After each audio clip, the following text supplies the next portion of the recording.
The International Maritime University of Panama, together with the Maritime Technology Cooperation Centro, Latin America, we would like to welcome you to the webinar MEPC 76 and its technical outcomes toward a decarbonized shipping industry.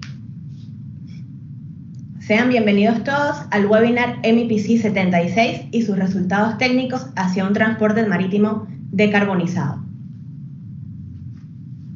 Welcome, bienvenidos.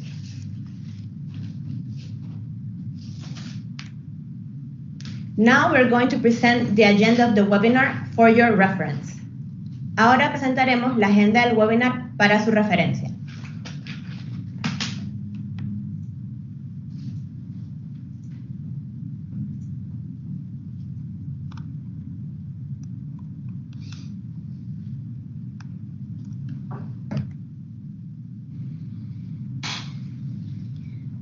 A continuación, las palabras de bienvenida por parte del ingeniero Rafael Cigarruista. El ingeniero Cigarruista obtuvo su título de ingeniero náutico con especialización en navegación y transporte marítimo en la Escuela Náutica de Panamá. Trabajó a bordo de varios tipos de buque como primer oficial de cubierta, lidera su propia empresa de inspección de banderas e investigación de accidentes, es perito naval en el Segundo Tribunal Marítimo de Panamá y aparte también se ha destacado como profesor de varias universidades a nivel nacional. Con ustedes, el ingeniero Rafael Cigarruista.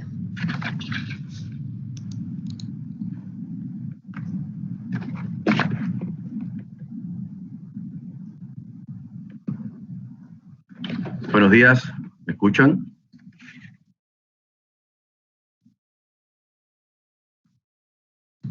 Sí se escucha. Ok.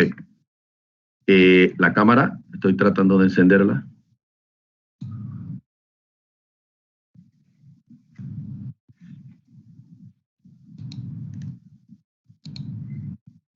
Bueno, la dejamos apagada. Buenos días a todos. Para mí es un grato placer compartir nuevamente con colegas, con amigos y con gente de la industria otro foro relacionado a temas ambientales, temas que definitivamente toman mayor preponderancia en nuestro mundo actual y de donde se desprenden responsabilidades como sociedad. Gracias a los amigos por la invitación y a los expositores por compartir de manera desinteresada conocimiento que permea en la industria. Para la Autoridad Marítima de Panamá es un placer participar en este webinar sobre el MEPC 76 y sus resultados técnicos hacia un transporte marítimo descarbonizado. La protección del ambiente es un tema prioritario para nuestra administración. Es por esto que nos hemos involucrado en distintas discusiones que se han llevado a cabo en la Organización Marítima Internacional a través de nuestra misión permanente en la UMIP. Sin dejar de un lado el soporte técnico de todos los departamentos que conforman la Dirección General de Marina Mercante desde Casa Matriz en Panamá. El MEPC 76, en el cual se discuten, entre otras cosas, el objetivo para reducir la intensidad de carbono de los buques en un 40% para el año 2030, es una oportunidad para que todos los actores del sector marítimo revisen de forma crítica cómo pueden contribuir a la protección de los mares y de la atmósfera. Qué curioso, en el sector marítimo hablar de atmósfera, pero definitivamente que las emisiones que en un momento determinado pueden generar contaminación deben de generar preocupación, no solamente para el sector marítimo, sino para el sector aéreo y el sector terrestre. Respecto a las medidas técnicas y operacionales basadas en objetivos y que son obligatorias para reducir la intensidad de carbono en el transporte marítimo internacional, destaca la adopción a las enmiendas del anexo sexto del convenio Marpol, que debe entrar en vigor en noviembre de 2022 y se aprobaron las directrices técnicas para la implementación de las medidas técnicas y operacionales, entre las cuales resaltan métodos de cálculo del índice de eficiencia energética, reconocimiento y certificación del índice de eficiencia energética, sistema de limitación de la potencia en el eje del motor para cumplir las prescripciones, factores de reducción de intensidad de carbono operacional, indicadores de la intensidad del carbono operacional y los métodos de cálculo, niveles de referencia para su utilización, clasificación de la intensidad de carbono operacional, entre otros. El comité igualmente adoptó enmiendas a los instrumentos de obligatorio cumplimiento, como lo son enmiendas al anexo 1 del convenio Marpol relativa a la prohibición de la utilización y transporte del fuel oil pesado como combustible para los buques en aguas del Ártico. Enmiendas al anexo 1 y cuarto del convenio Marpol relativa a la exención de las gabarras UNSP de las prescripciones de reconocimiento y certificación, y del mismo modo enmiendas al código anti-fouling o de sistemas anticrustantes para el control y seguimiento de las mismas. Panamá, como Estado parte de la Organización Marítima Internacional y cumpliendo con sus responsabilidades como Estado de bandera, Estado ribereño y Estado rector de puerto, estuvo presente tomando parte activa sobre o durante las diferentes reuniones y sobre los temas en discusión. Panamá mantiene dentro de su esquema de incentivos diferentes herramientas para propiciar que nuestros armadores generen nuevas tecnologías, nuevas construcciones, nuevas metodologías de trabajo. Y entre ellos mantenemos, como dije hace un momento, incentivos en la reducción en el pago de impuestos, bajo el esquema o la figura de ecochip. Lo que se busca con esto es que las embarcaciones que en un periodo de 3 años logren probar que han reducido sus emisiones en un 50%, gocen de reducción en el pago de sus impuestos, lo cual pues genera que las embarcaciones sean mucho más eficientes en sus operaciones y en su control. El registro de buques de Panamá continúa su labor de ser vigilante del cumplimiento de las normas internacionales y de buscar beneficios para sus usuarios y para el país. Con estas cortas palabras, inauguro el evento y nuevamente en nombre de la Autoridad Marítima de Panamá, muchas gracias por la invitación y estamos anuentes a seguir participando en actividades como esta en beneficio de la industria marítima de nuestro país y del mundo, como Estado líder en abanderamiento y formando parte de la industria marítima internacional. Muchas gracias. Muchas gracias, ingeniero cigarruista, por sus palabras. Y a continuación presentaremos a los moderadores del día de hoy. The moderators for today's webinar will be Engineer Erwin Vargas, Technical Director of MTCC Latin America, and Engineer Javier Díaz, Technical Officer of MTCC Latin America.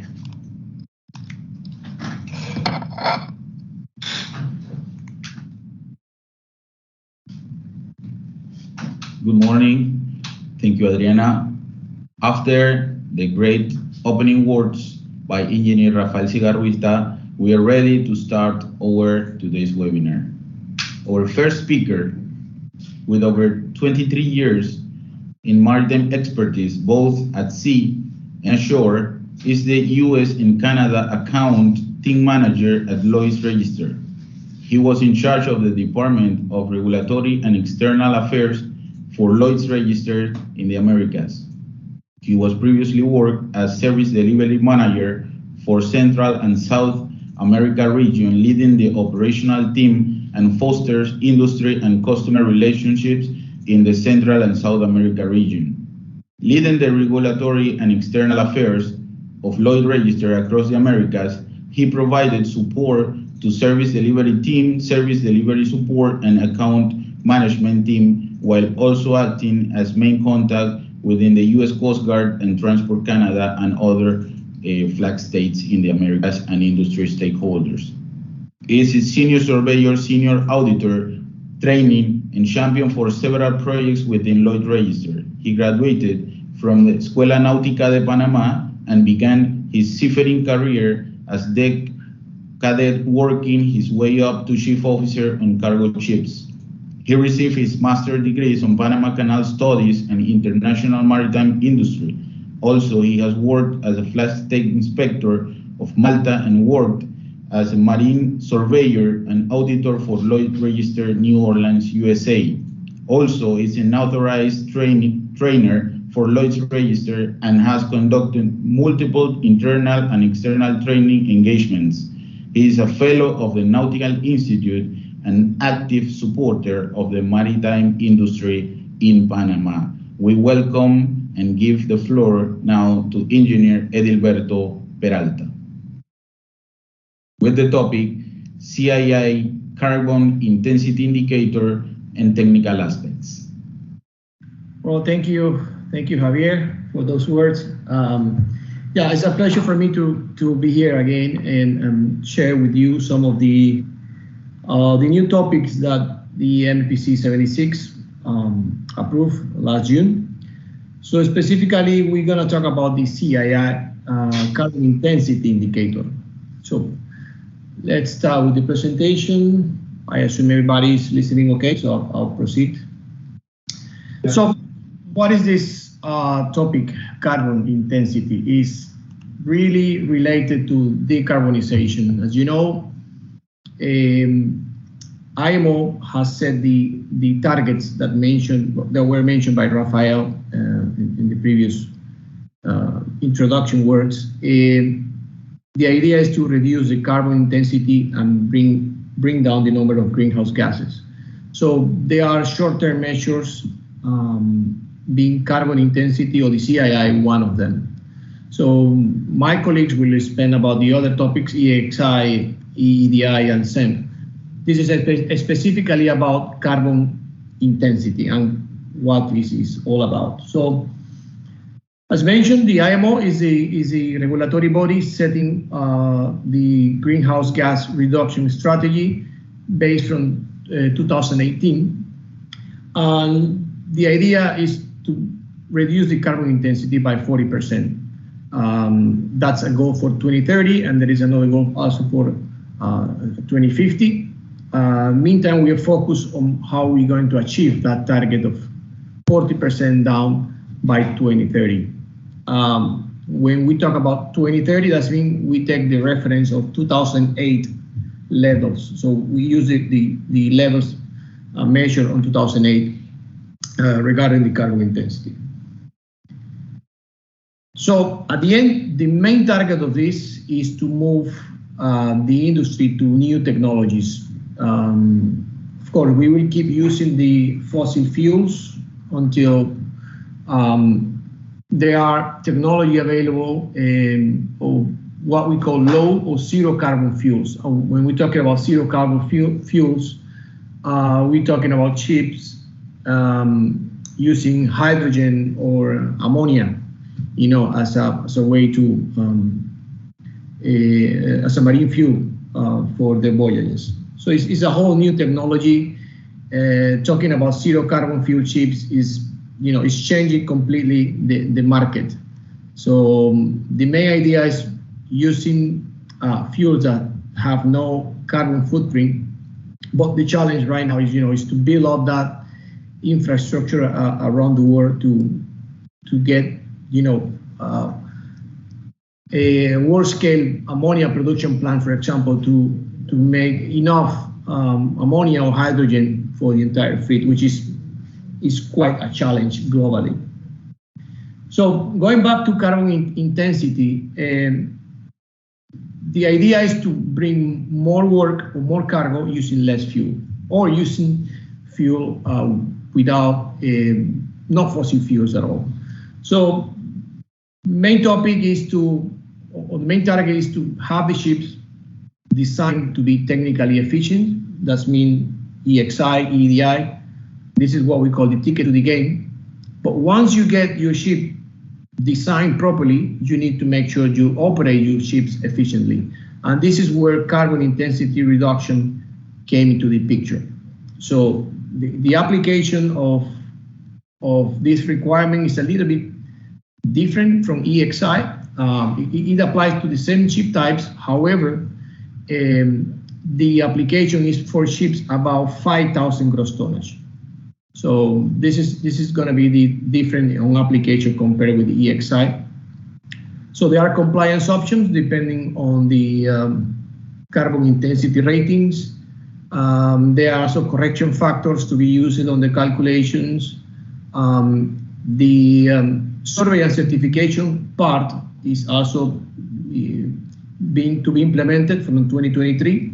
That means surveyors will have to go on board and verify the fuel consumption, statement of compliance, and what is the carbon intensity rating. So every vessel is going to have a CII rating or carbon intensity rating, which is it goes from A to E, A, B, C, D, and E. I will explain a little bit on the next slide what it means. So this is basically the type of ratings the ships are going to have. From 2023, basically, the CII requirements will take effect on all cargo ships and ro-ro, packs, and cruise ships above 5,000 gross tonnage. Of course, that trade internationally. This is something that needs to be applied to ships trading internationally. And these colors of these letters, basically A to E, will represent how efficient the ship is or how is operated from the carbon intensity point of view. There is a formula for the calculation. Basically, if you carry more cargo using less fuel, your carbon intensity rating is going to be improving. So this is actual emissions in operations. It's a calculation that we have to do in an annual basis. It's not the same like EXI, that is one-time calculation. This is something that it will be monitored on an annual basis.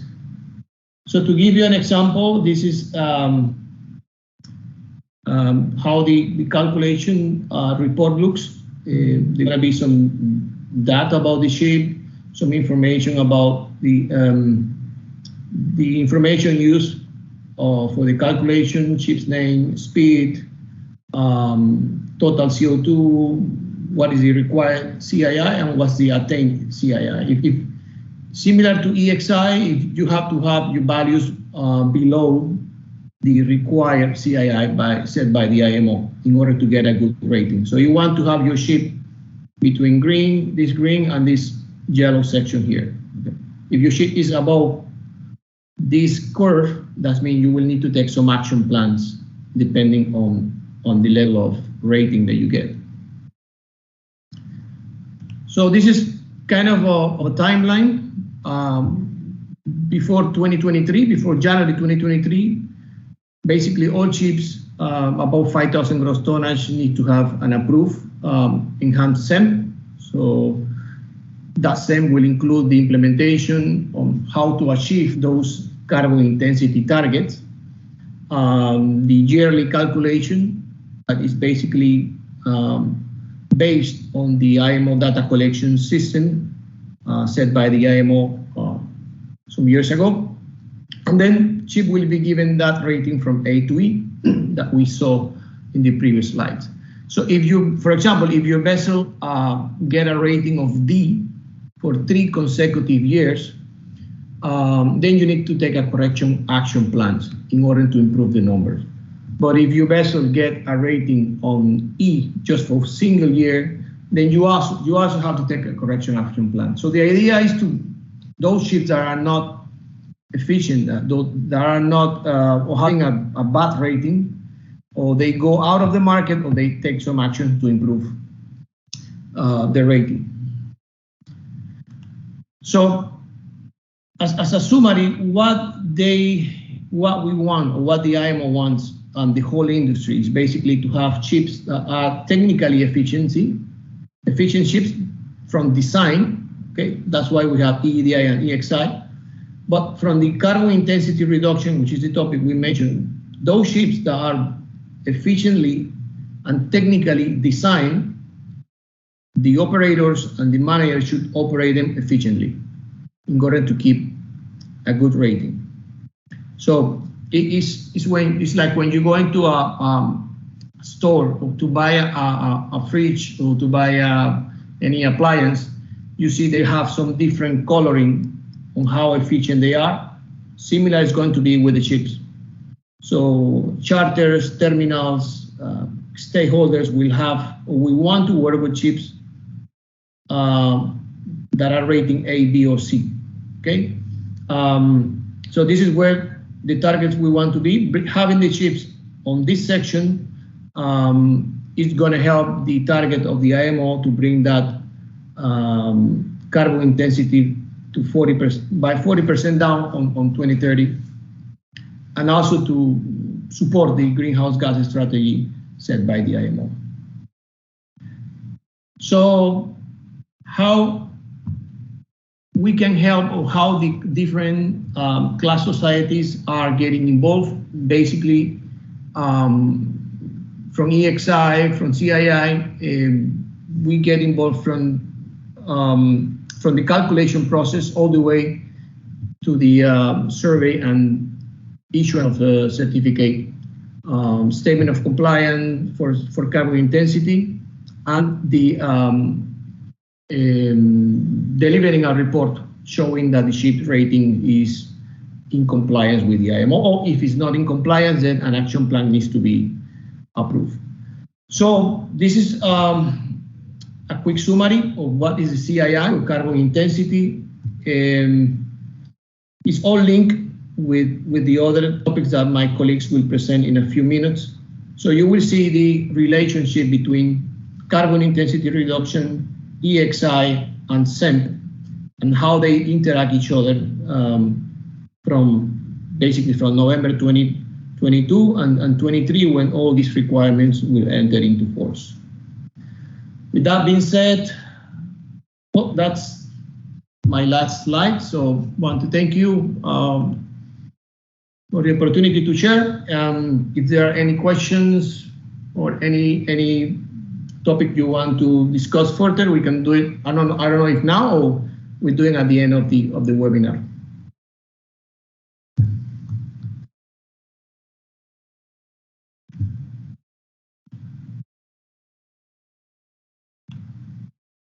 You're on mute, Javier. Do it, and we have received 2 questions from the audience. So we'll have the first one: is the CII applicable for the same type ships as EXI and EEDI? And the second one is how can a ship owner control the CII? Okay, the application of CII with EXI regarding ship types is the same ship types. What is the difference is the size. On CII, the application is for ships over 5,000 gross tons, as I mentioned. But basically, bulk carriers, gas carrier, tanker, container ships, all the ships listed on the reduction table of EXI are subject to CII. And the other question you mentioned was about how can be improved? Can you repeat that question? How can ship owners control the CII? How can ship owners control? Okay. So basically, CII is related to fuel consumption. Okay. So if you control your fuel consumption, what type of fuel you're burning, how efficient you are with the speed, with the cargo capacity of the ship, that will be, the parameters that the ship owner can use to improve the CII.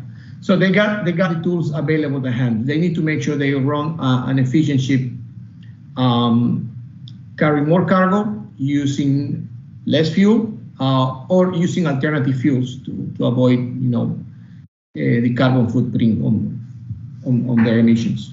That's basically how they can control or improve the CII.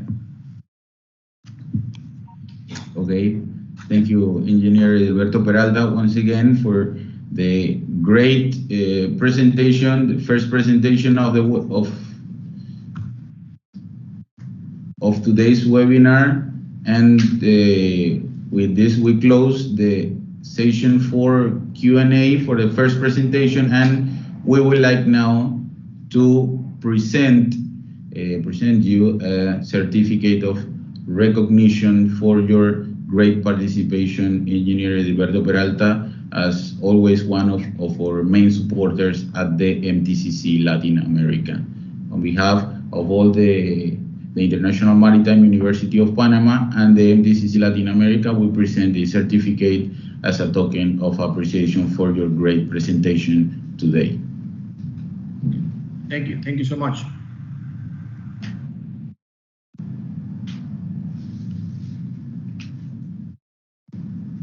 Hello, everybody. Now we continue with the webinars. In that time, now we are going to present a second speaker, Mr. Alexis Rodriguez Almanza. He began his career as ordinary seaman in the International service vessel. He obtained his degree in law and political science with honors.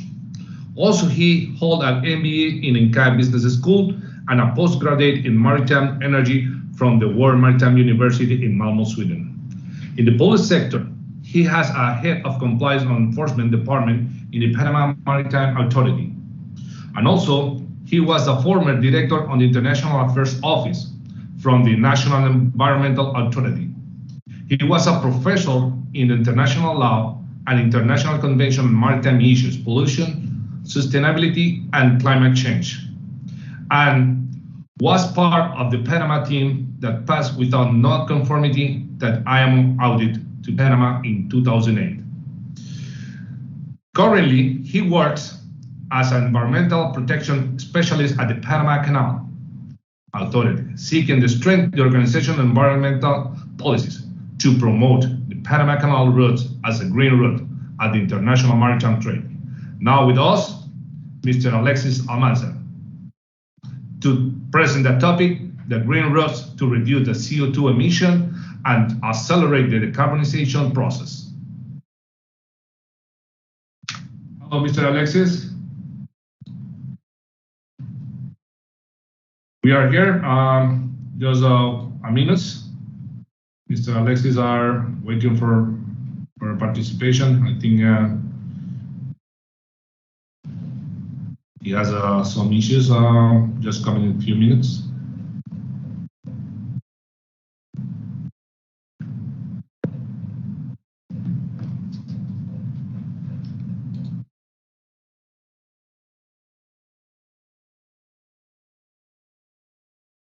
Important for everybody because that topic is something special to the carbonization process, but how we can make the carbonization without transition.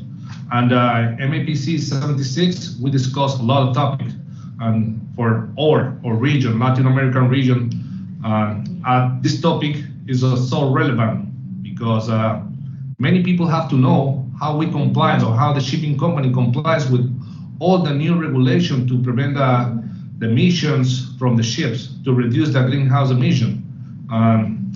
In the Panama and all Latin American region, they have the Central America transit, all the Panama, in the Panama canals, transit a lot of ships on a lot of routes, not only Panama Canal, but around the world coming here.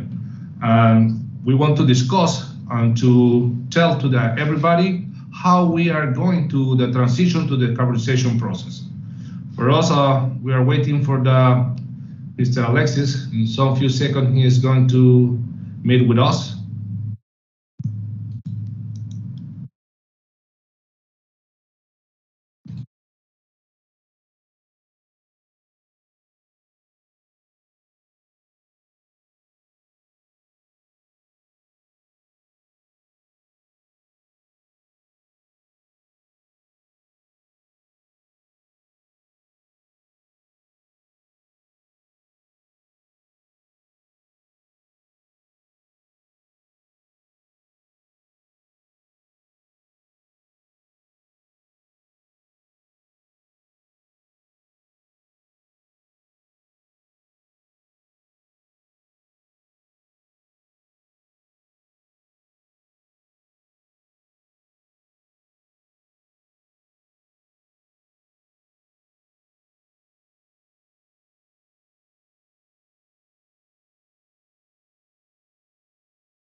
Habla.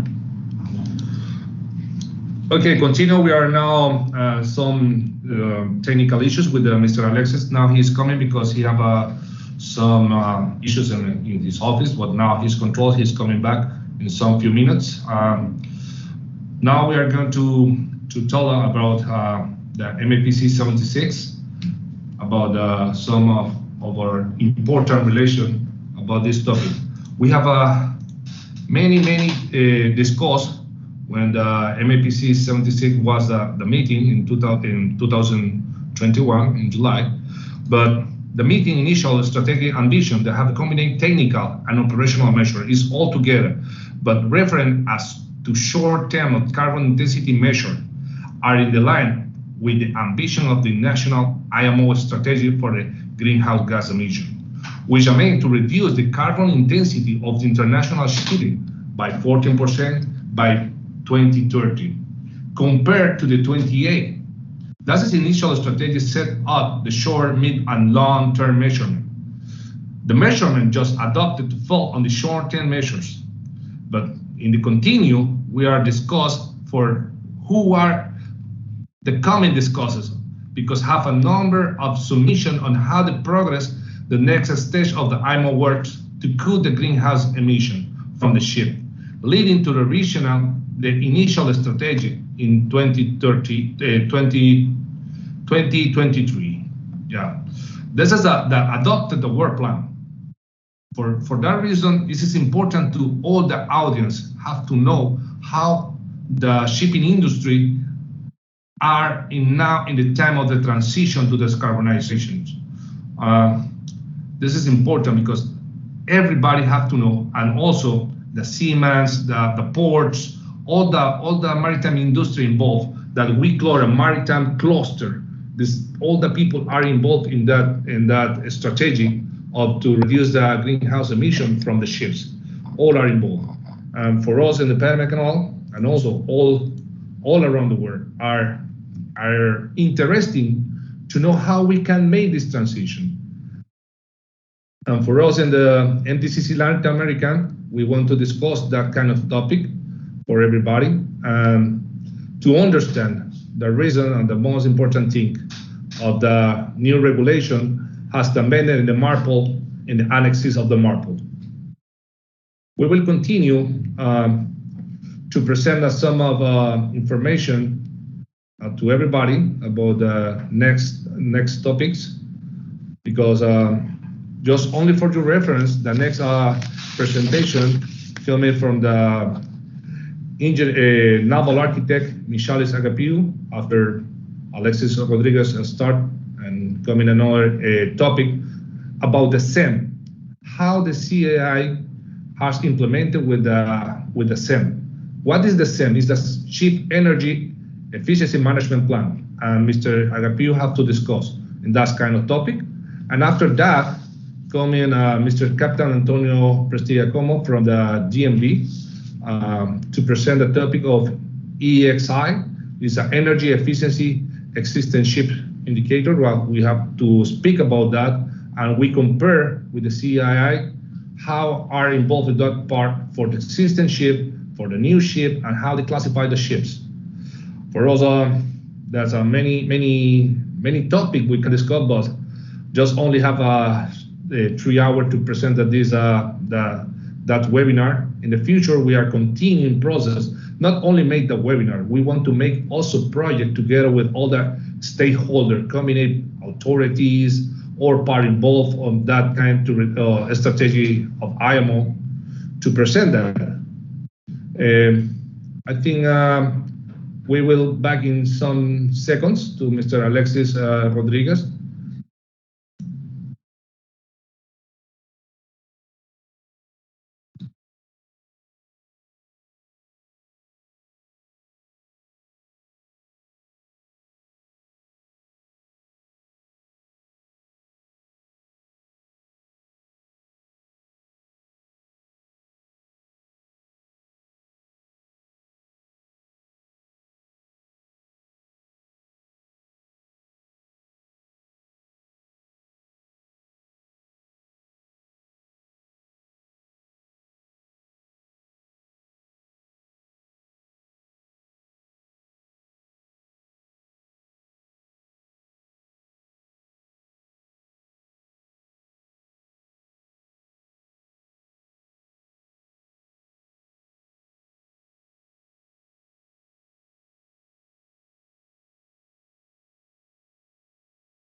Desde el MTCC Latin America y la Universidad Marítima Internacional de Panamá estaremos presentando el webinar MEPC 76 y sus resultados técnicos hacia un transporte marítimo descarbonizado. El evento se realizará el próximo 2 de septiembre en horario de 9 de la mañana a 12 de mediodía. Esperamos poder contar con la participación de todos ustedes. En este seminario web abarcaremos los 2 requerimientos que fueron aprobados en la reunión del Comité de Protección de Medio Marino de la Organización Marítima Internacional, por sus siglas en inglés MEPC 76, donde se abarcaron los temas importantes para la reducción de la intensidad de carbono de la industria del transporte marítimo, entre los cuales tenemos el índice de eficiencia energética para buques existentes y el indicador de intensidad de carbono. Dentro de los temas y preguntas que se abarcarán, tenemos cuáles son los impactos del índice de eficiencia energética para buques existentes y el indicador de intensidad de carbono dentro de la industria del transporte marítimo. ¿Qué incertidumbres podría provocar la aplicación de estas nuevas enmiendas al convenio Marpol a partir de enero de 2023? ¿Y cómo podríamos afrontar los desafíos hacia un transporte marítimo descarbonizado? Este evento contará con la participación de expositores de reconocida trayectoria dentro del sector marítimo nacional e internacional. Por parte de Lloyd's Register tendremos al ingeniero Edilberto Peralta presentando el tema indicador de intensidad de carbono y sus aspectos técnicos. Por parte de DNB tenemos al capitán Antonio Prestigiacomo, quien estará presentando el tema cálculo del índice de eficiencia energética en buques existentes. Por parte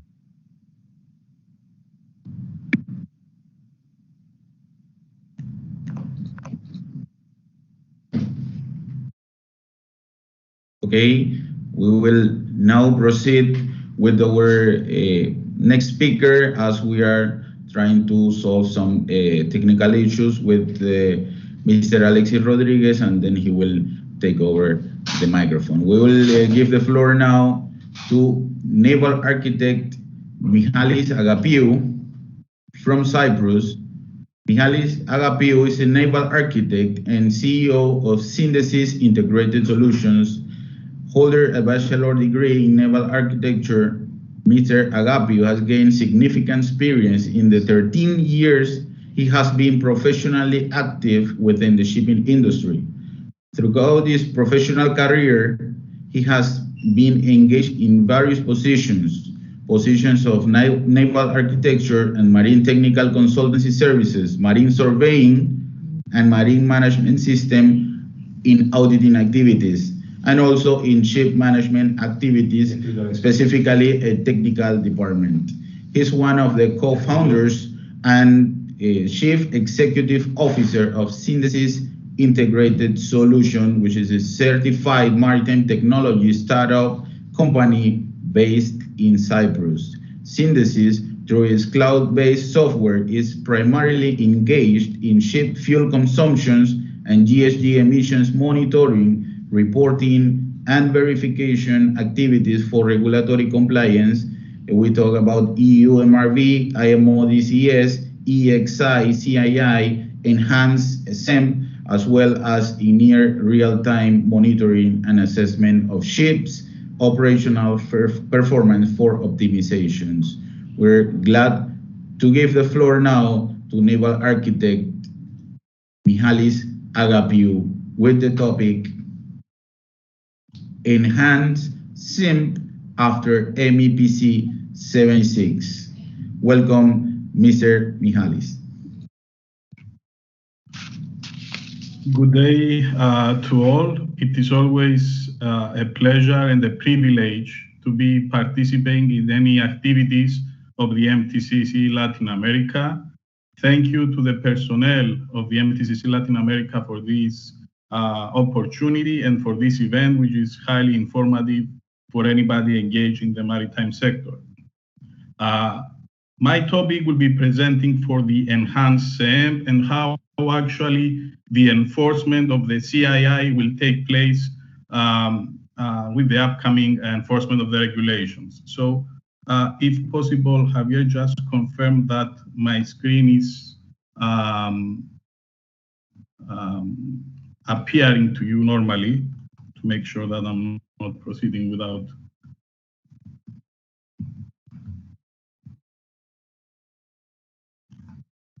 Still not shared, Mihalis. We still. Just one sec.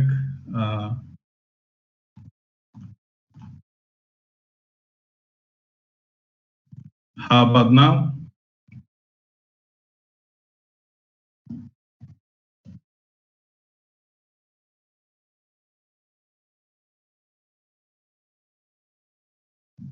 Mr. Michalis, now we see your presentation. You can. Okay, thank you so much. First of all, let me begin by specifying what everybody already knows, what is a Ship Energy Efficiency Management Plan, or SEM.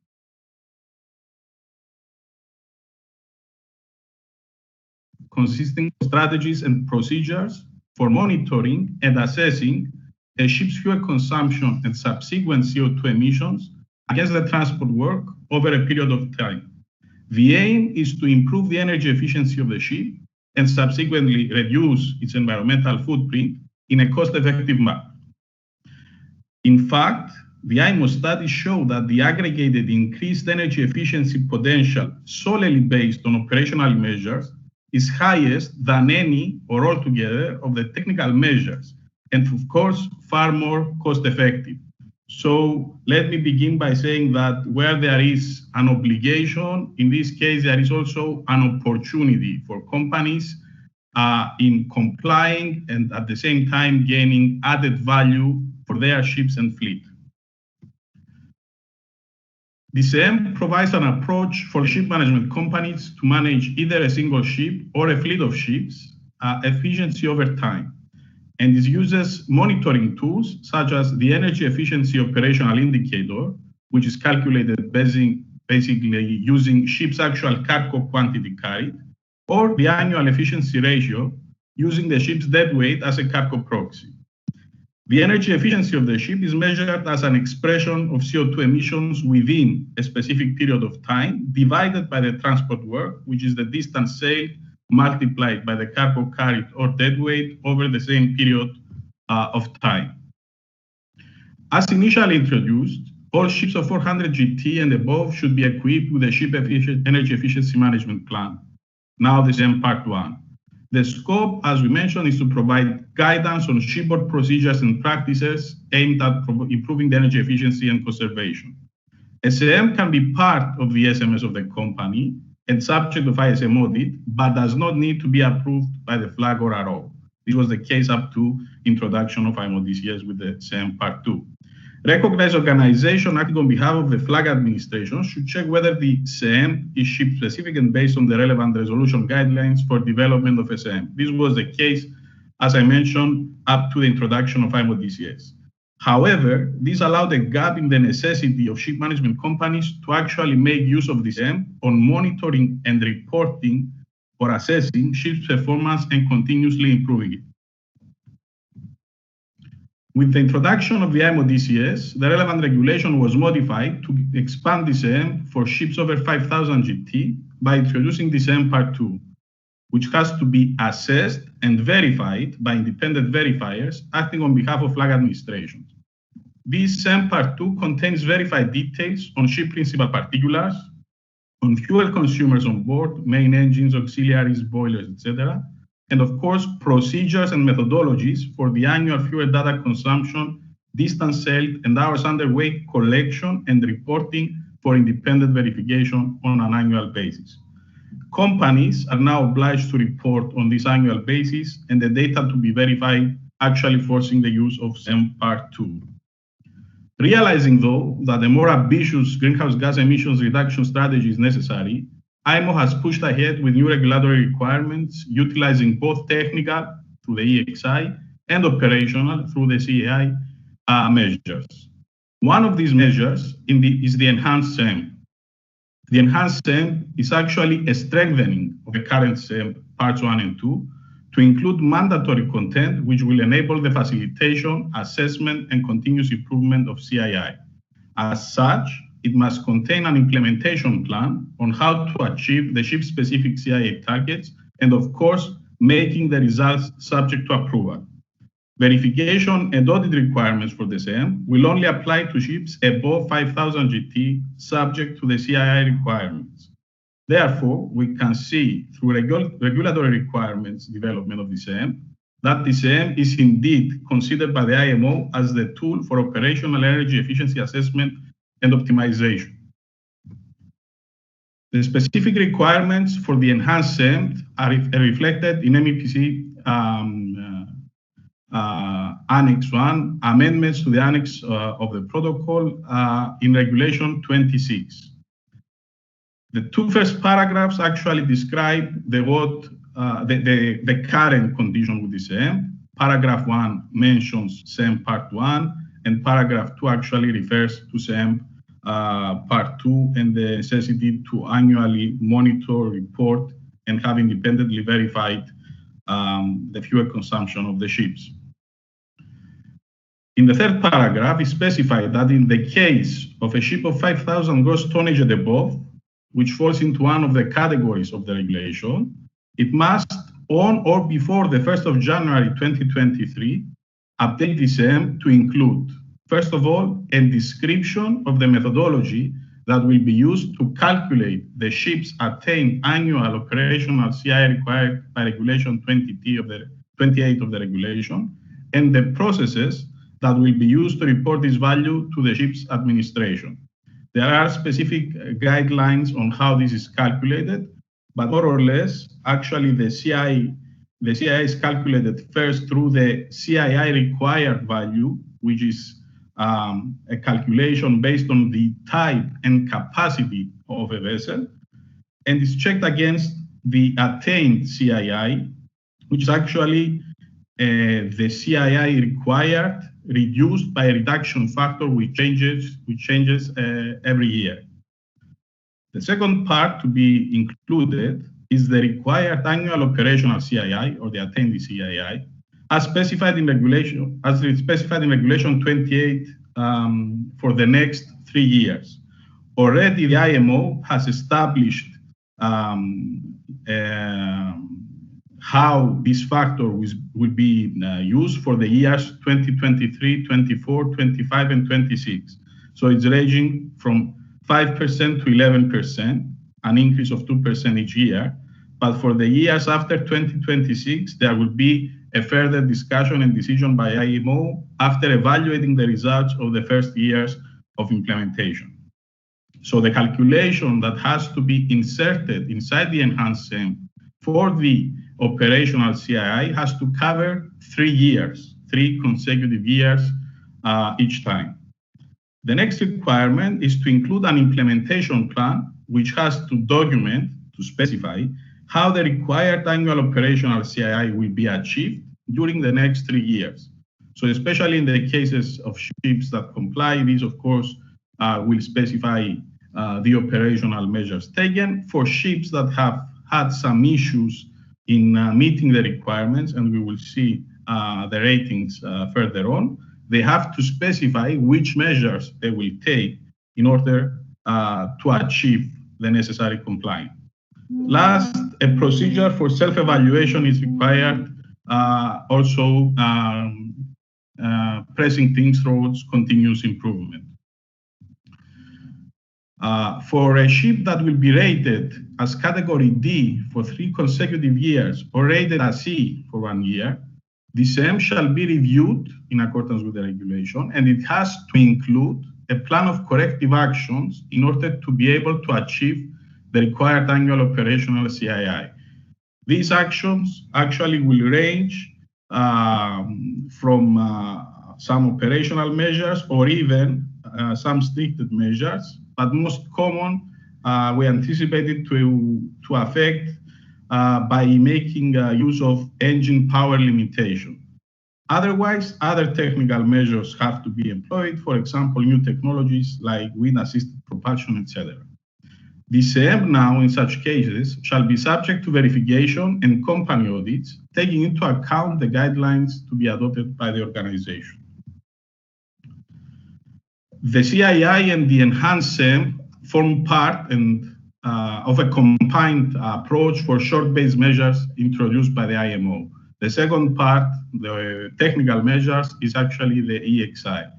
So the ex-post annual carbon intensity verification will allow for monitoring the effectiveness of the EXI in achieving the required CII. And in case the required CII is not achieved, additional operational measures will have to be implemented by the ship. A review of this whole goal-based short-term measure will be completed by IMO by 1st January 2026. So in RAF, the carbon intensity indicator, the operational approach of the regulation, applies to 5,000 GT ships and above. The target is for ships to achieve a required operational energy efficiency CII in accordance with the carbon intensity indicator reduction factor, the table we saw with the reduction from 5 to 11%. The CIIs to be used will be the annual efficiency ratio, and using the deadweight as cargo proxy, and is based on the actual reporting that is currently being made for IMO DCS.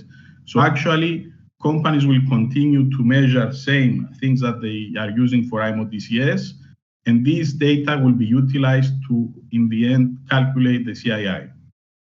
The carbon intensity calculation is largely based on this IMO DCS, and the data that will be approved, verified, and finally reported in the GISIS database. The annual energy efficiency performance will then be rated against reference lines, which will define the required carbon intensity reduction for each rating. We will see a diagram shortly. The annual carbon intensity calculation and associated rating will be verified by the flag administration, which will issue a relevant statement of compliance. In Regulation 28 on the operational carbon intensity, there are details on how the attained annual operational carbon intensity indicator is calculated. And actually, the process followed is more or less the same that is being used for the IMO DCS. So the data collected are actually the fuel consumption within the annual period, along with the distance sailed, hours underway, etc. These data, as verified, will be then used to calculate the CII. What has to be included in the enhanced SEM regarding the CII are two values. First, it has to be the calculation of the required annual operational carbon intensity indicator as per formula that appears here, where Z is actually the reduction factor. So the other thing that has to be included is actually the calculation of the, this is the attained, the calculation of the CII, the required one. So the CII required is calculation using the reduction factor for each year. And as we mentioned, the reduction has to take into account 3 consecutive years each time. The rating system, as has been provided in the regulation, minor superior, moderate, minor inferior, and inferior. Where you can see the small d letters with the numbers, these are actually called vectors. There are values that actually range from the required CII calculated for a specific ship, and they have to be reflected into the SEM in order to establish at each point in time what the CII of the vessel is. The enhanced SEM shall include, as I mentioned, the required annual CII for the next 3 years, the implementation plan, the procedure for self-evaluation and improvement, and of course, if necessary, that remains for a ship under rating D for 3 years or rating E, a plan of corrective actions. According to the new regulation as well, administration, port authorities, and other stakeholders are encouraged by the IMO to provide incentives to ships rated as A or B. So there are also incentives in order for companies to proceed and achieve better results for their vessels. Here in this slide, I just want to present to you a detail of how the rating takes place, and how it can be evaluated on an ongoing basis in order for companies to be able to take measures in order to, let's say, have an indication of where their CII is heading throughout the year. So on the left, you can see a rating based on last reporting period. This means the calculation based on the IMO DCS verified data. And on the column on the right, you can see how the model would monitor and assess the CII rating over the year. So, for example, in our system, we have this arrangement, and we know beforehand for all vessels that we have assessed that their rating at this point, if the regulation would come into force today, would be as per the calculation we carry out for the IMO verified data of 2020.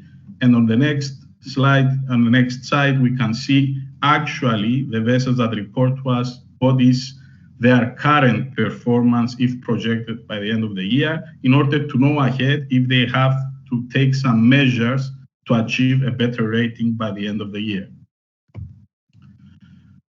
I want to specify a bit more about what is needed as corrective actions and incentives by the IMO.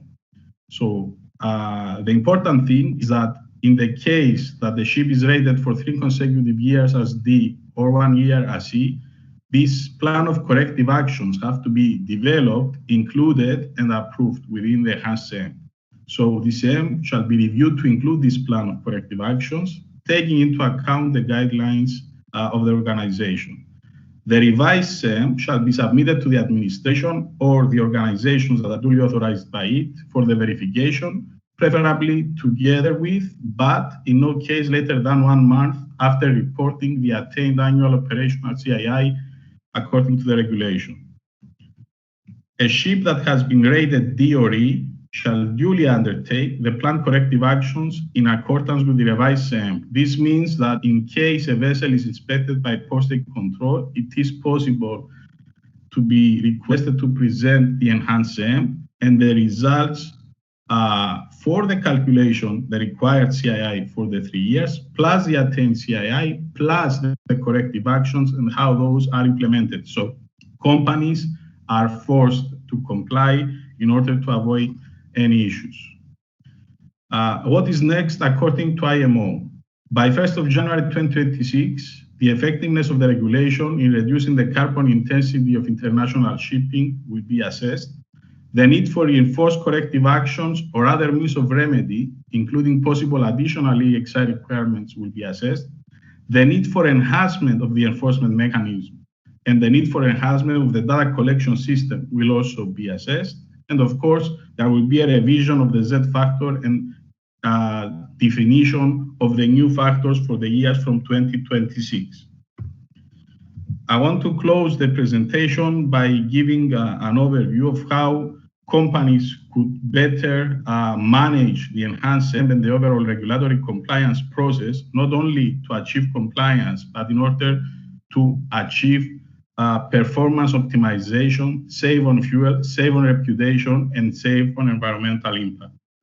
So there is a drive towards digitalization, and this is becoming more intense because the regulation and requirements are always increasing. So we have currently enforced AUMRV and IMO DCS regulations, and upcoming in the next years, the UK MRV regulation, the EEXI, carbon intensity indicator, and the enhanced CM. There are also voluntary initiatives from Poseidon Principles of financial institutions, Untitled Chapter of charterers, flag administration's incentives, and other environmental incentives or initiatives. Also, corporate strategies for enhanced compliance and performance, because there is a tendency of people to use more environmentally friendly ships. So the bottom line is that all of these requirements do not have to be a burden. They can be simultaneously met if there is a certain standardized way of reporting and analyzing the data. So this is what can be achieved through digitalization. Digitalization means a standard way of reporting, either on a daily basis or on a per voyage basis, monthly or quarterly. There is no matter, but it has to be a standardized way able to assist the companies in reporting correct data, verifiable data, and along with the necessary supporting documentation for each entry. So this is something for companies to consider, because the regulations are not actually a burden, but an opportunity to introduce into their company operational measures that will have huge benefits towards the company itself. I want to close with the message that when addressing any specific challenges or problems related to efficiency management within your organizations or for any specific projects, always make sure to revisit definitions of technology and innovation, because the deep understanding of technology capabilities and the potential technology synergy utilization will be key to an effective and efficient approach. So technology is what provides the means to address and solve a specific challenge or problem. But innovation, it makes use of technology or synergies between the technologies for more effectively and efficiently addressing and solving the specific challenge or problem. So to be effective leaders within your organizations on ships' energy efficiency issues, you need to be aware of the available technologies, their capabilities and limitations, and be capable of thinking innovatively for establishing those competitive advantages that will separate the organization from competition. So digitalization is the way. The new regulations are not a burden, are actually an opportunity. Thank you very much. I'm at your disposal for any questions.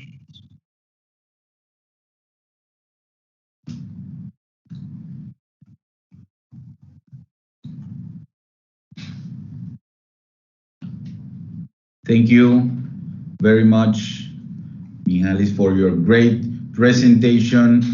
I think we have been well informed on the latest application of the new regulations on enhancing after the MEPC 76 and also the carbon intensity indicator and the EEXI. Thank you for this very good presentation. And now we will open a space for a Q&A, since we have received some from our audience. I would like to address you. The first one is, based on your experience, what are the main challenges and opportunities in applying the new regulations after the MEPC 76? A very useful question, a very important one. The main thing for each company is to understand the needs of itself first and of the regulation compliance later, because the establishment of a corporate strategy and policies in order to meet the regulations will ultimately lead to the better efficiency of the vessels of the company. So it's something not to be taken lightly, as is being usually done in shipping. It has to be taken into great consideration on how to utilize these reporting requirements, reducing the burden, having a way to respond to the requirements without too much burden, effort, or cost, and at the same time make use of all the potential benefits this effort of the crew will have, because the crew will for sure go the effort to collect the data, to provide the data, to verify the data through the verifier. So this data should be utilized by the company not only for compliance, but also for improving the overall ship or fleet performance. Okay, very good. Thank you. The second question is, can you explain the difference between digitalization and digitization? Of course. This is actually an explanation coming from a definition. So digitization is actually converting into digits certain available data sets or processes. So digitization is just transforming that something that exists in hard copy into digital.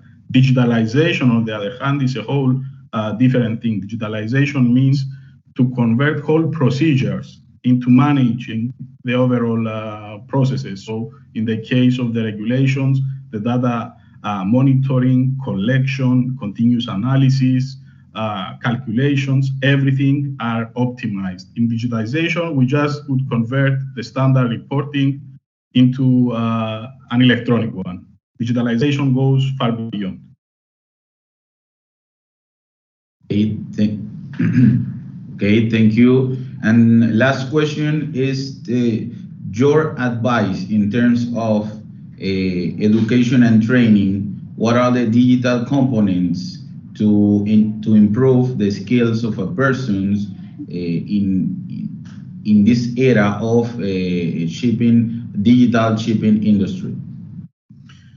The basic skills are no different than the rest of the industry is also following. So you have to have the basic knowledge of computers. However, there are nowadays specific systems that can be used. All more or less are specific ones. However, my personal advice to anybody involved in this business is to try to keep track what kind of technologies are being used and what is behind the technologies that are being implemented in the daily or operational reporting of the ships reports analysis, and the environmental reporting of the ships. So this will give a very much greater understanding of what are the processes, what are the procedures.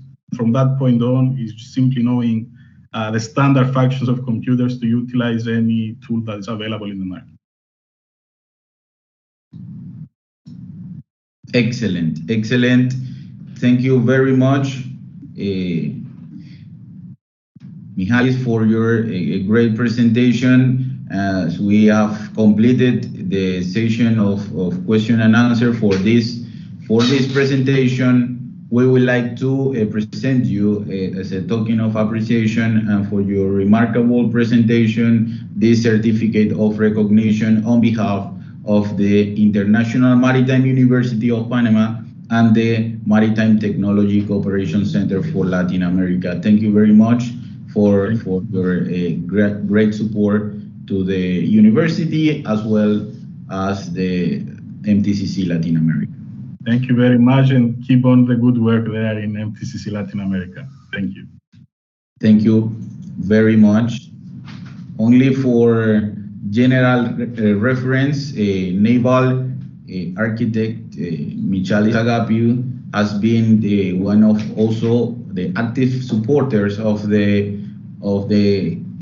let's say the MTCC Latin America since its inception, since the beginning, and also one of the main external supporters that help in the development of the pilot project 1 and the pilot project 2 that you can get from the MTCC Latin America website. So all the studies and the analysis, he helps a lot in the development of this pilot project. So we are thankful with the engineer Michalis Agapiou, which is still it's willing to cooperate with the university and the MTCC Latin America.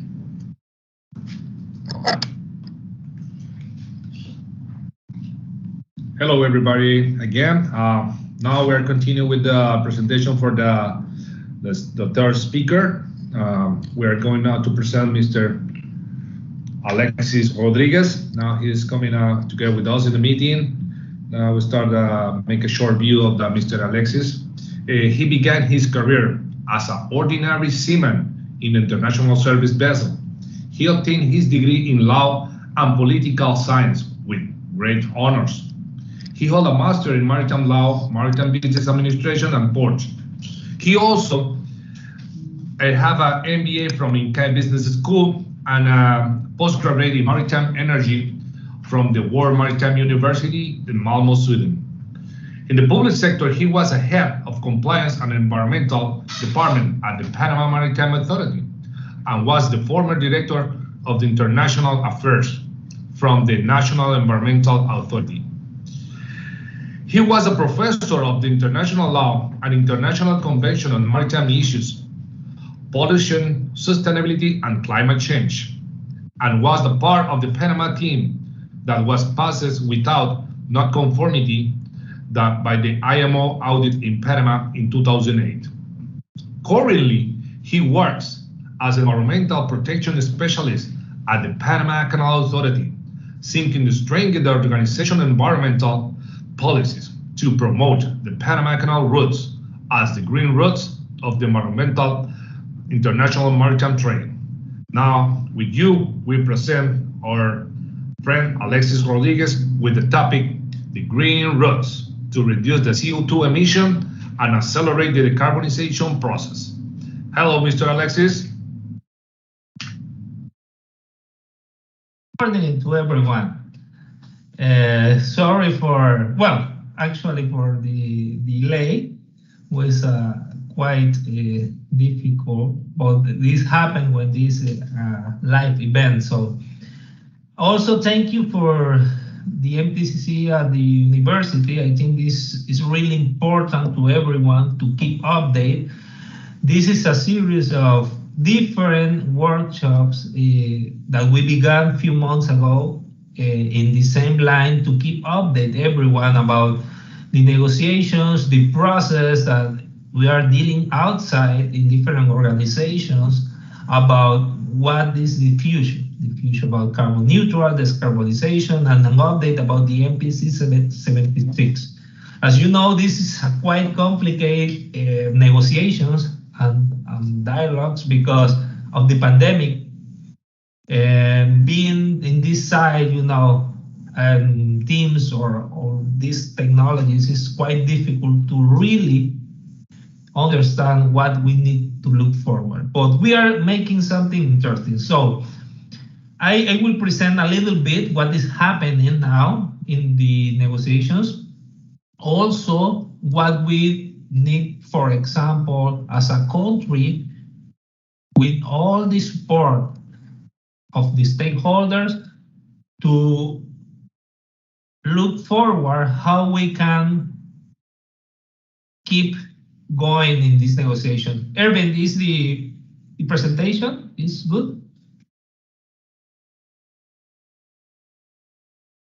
Erwin? Yeah, we can see your presentation, Mr. Alexis. The first thing that I want to remark is that I always begin with my presentations with different topics of the month. So yesterday at least at 5 a.m. began the launch of the European Maritime Transport Environmental Report. So it was a really nice presentation. They talk about different topics, but the most important part, and I recommend you everyone that read and make a little analysis about this report, because this report is one of the results of a big key player in descarbonization and negotiations in IMO. So they have a remarkable outline of all the environmental impacts from the shipping industry.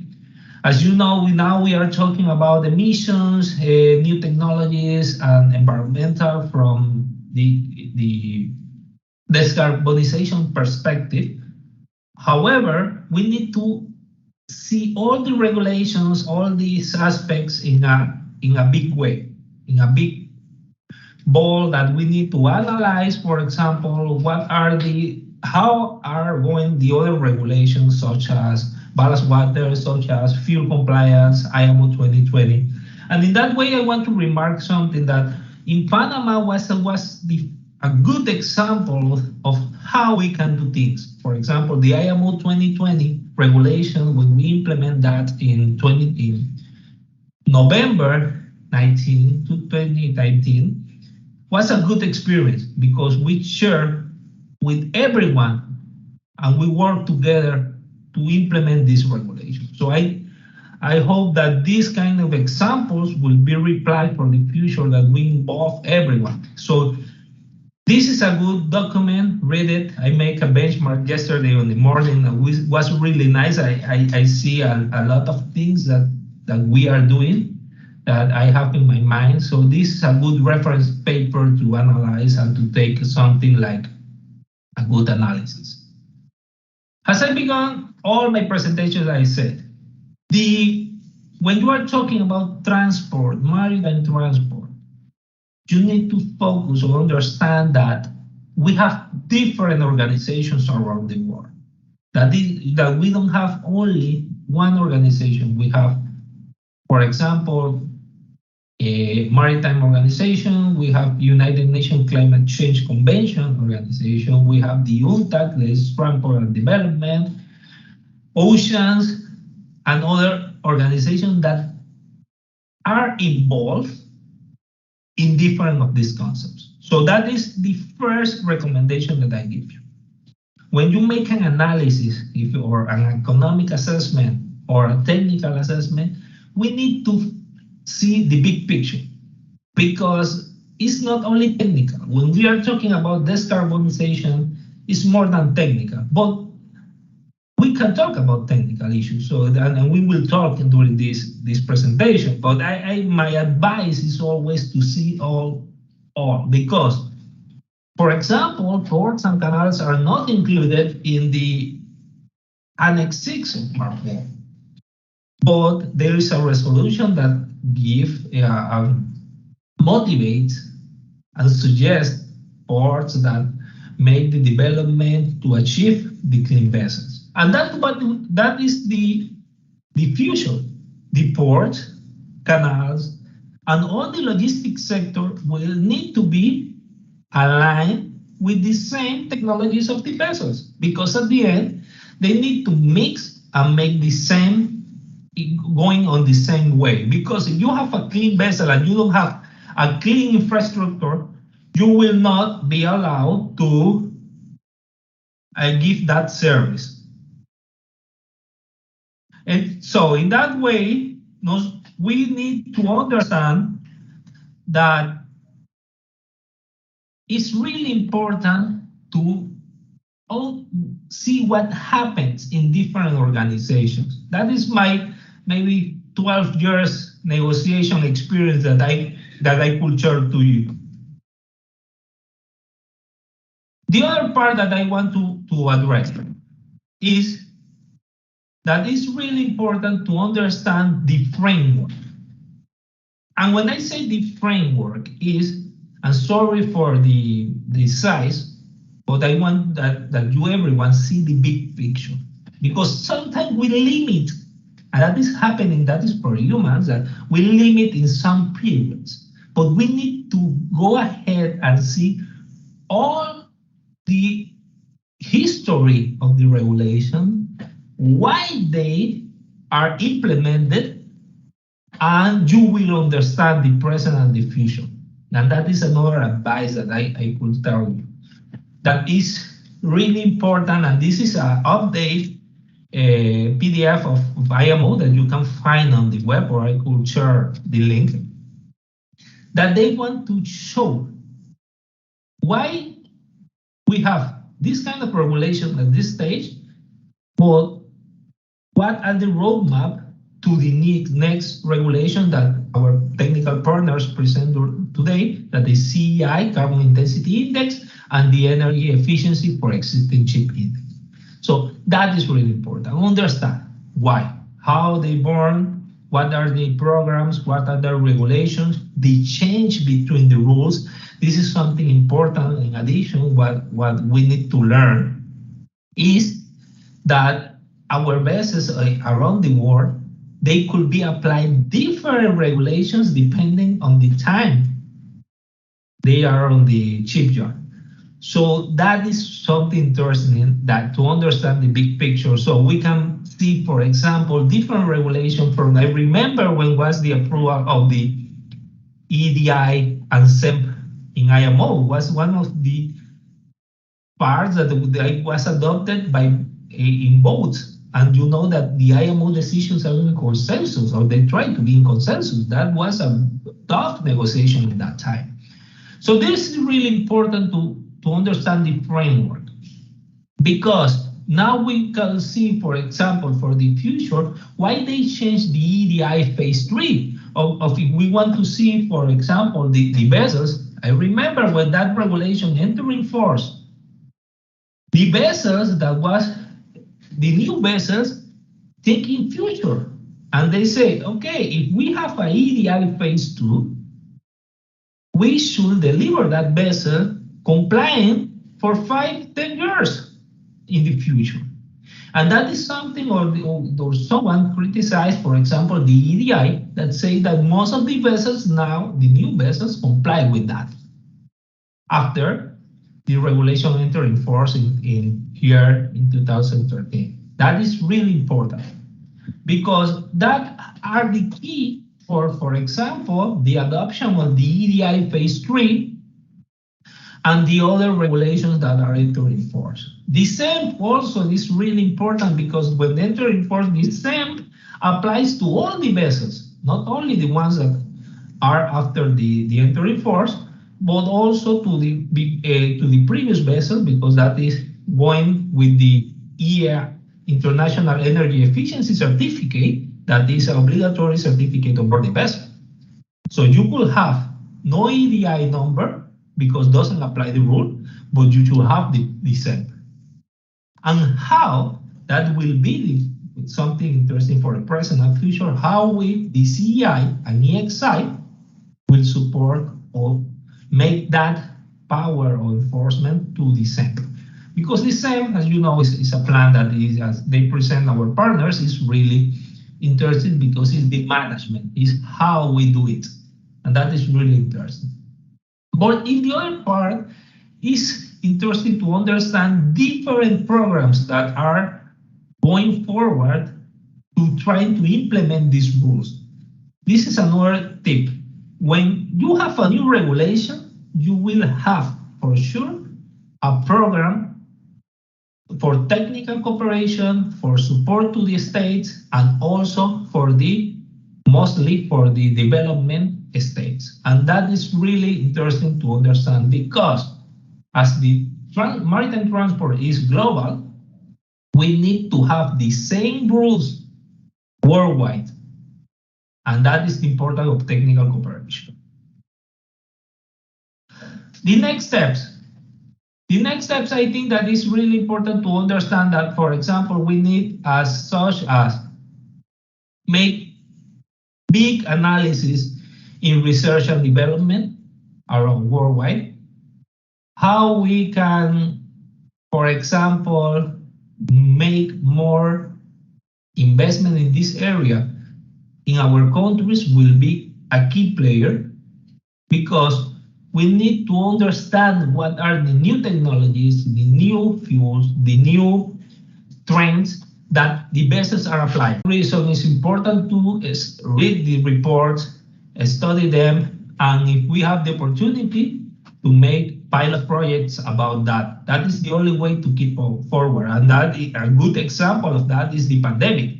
Thanks to research and development, we have today the vaccine. So that's important. The second point, but this, I think that this is the first one, is the human element. This month, we celebrate the International World Maritime Day.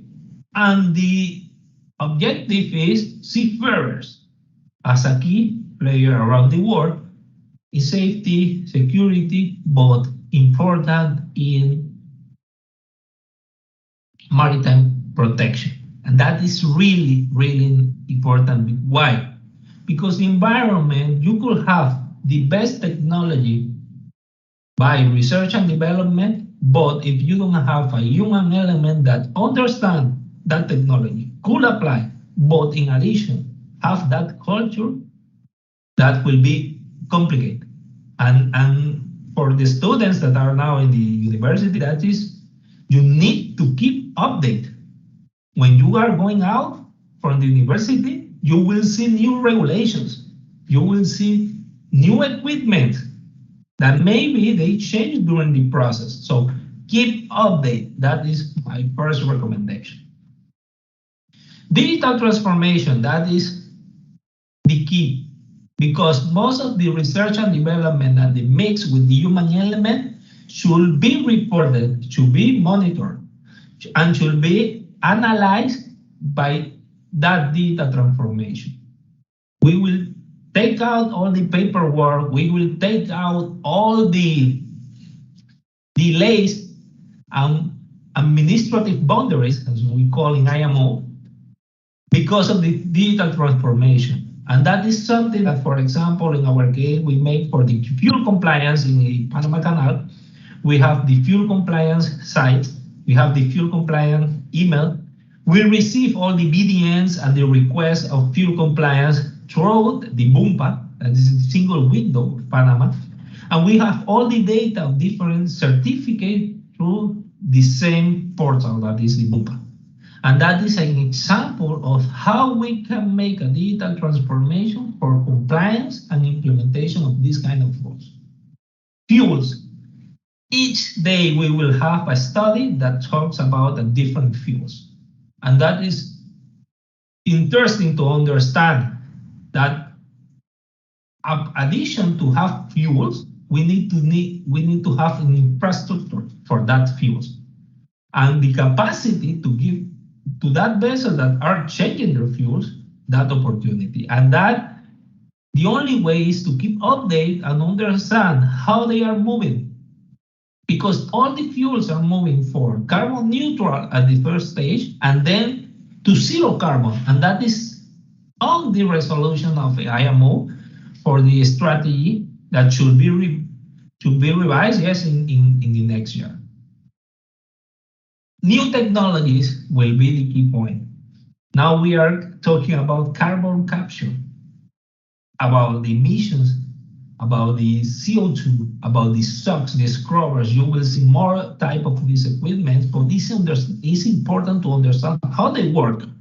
It's really nice to see it on paper, on a report, on a study. And that is the reason that we go on board different vessels to check that technologies, to ask for the type approvals, for ask when you are applying, and this is really important in this kind of issues. When you are talking about new technologies and you have on board a vessel, they should be calibrated also. So that is something that we are asking.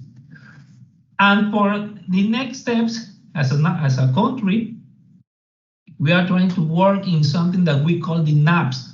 That is the National Voluntary Action Plans. That is really important that that National Action Plan from Panama as a country should reflect all the good practice of the country, all the enhancements that we are making in all the different points that are reflected from MEPC 76. As our partner said, that is the technical part, for example, CEI and EXI. But these points are the willing process. There is something that I don't add here, because that is a big discussion and negotiation globally, that we are talking about the fuel levy, fuel taxes, and I think that this should be for another type of webinar. But these points are really important to understand.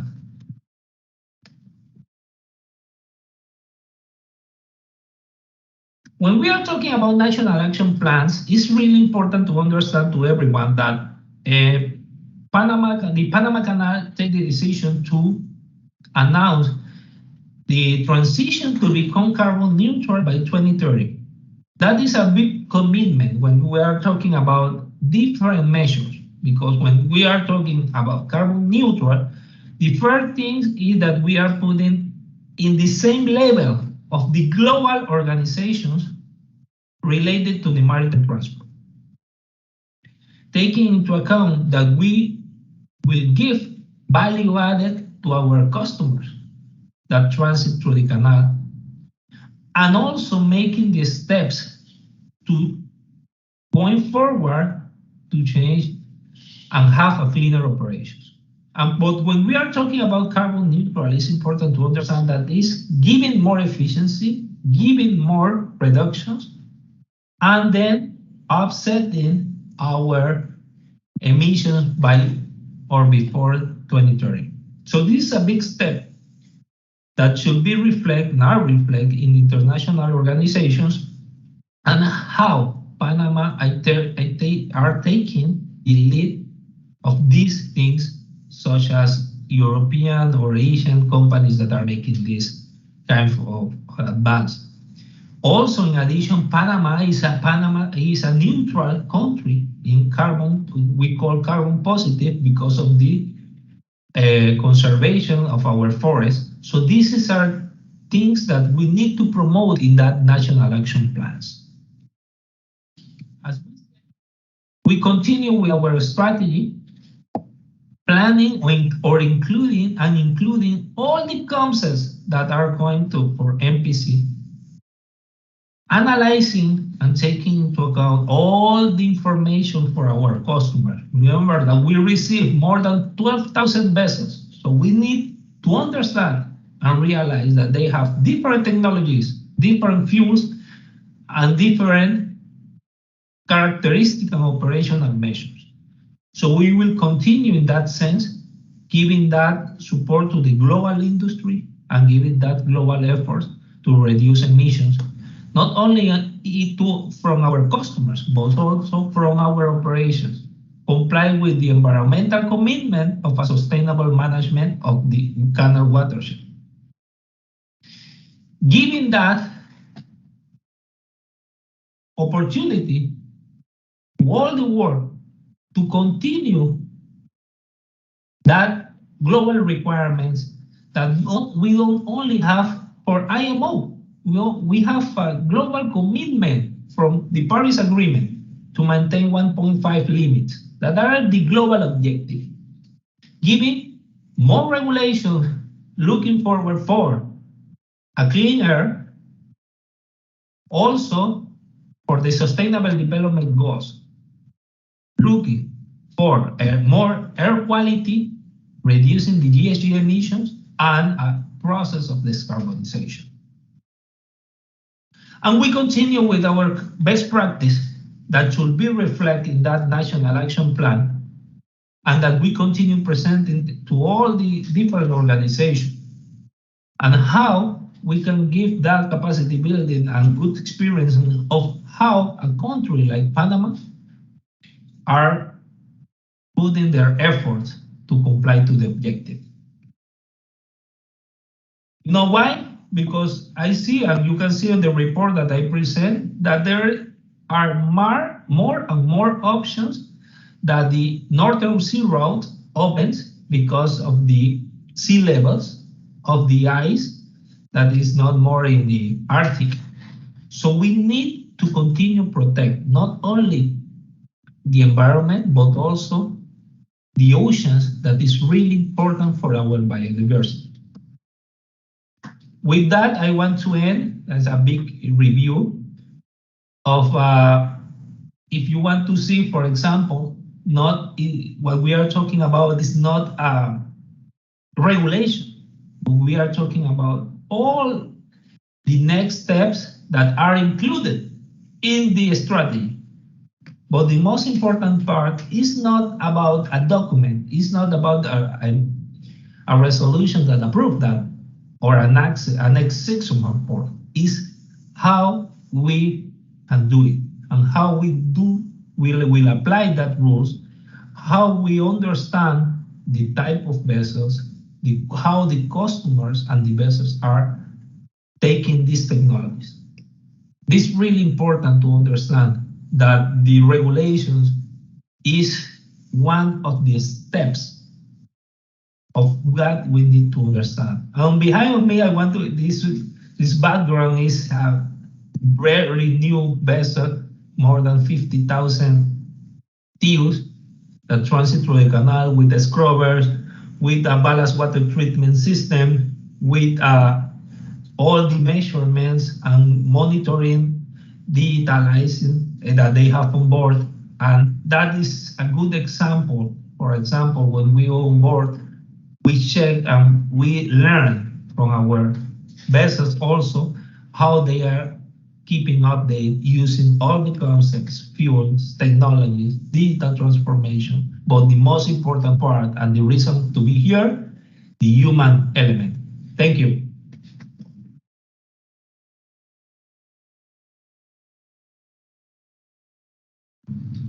Oh, thank you a lot, Mr. Alexis, for your grateful presentation about how it's about the issuers at MEPC all the meetings that we are together, and also how the Panama Canal are working to contribution of the maritime transportation to transit or the transition of the decarbonization, yeah, and how the Panama Canal help all the shipping industry. Now we want to introduce us to make for you some question answering for the peoples. We have one question for one of the participants.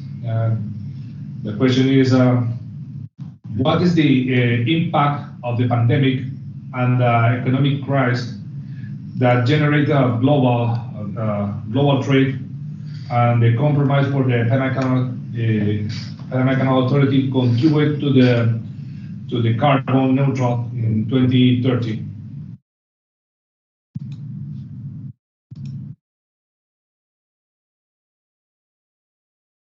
I think this is a mixed question. I could answer in two ways. The first one is that when you're talking about the carbon neutral, this is you need to be entering first in a planning process.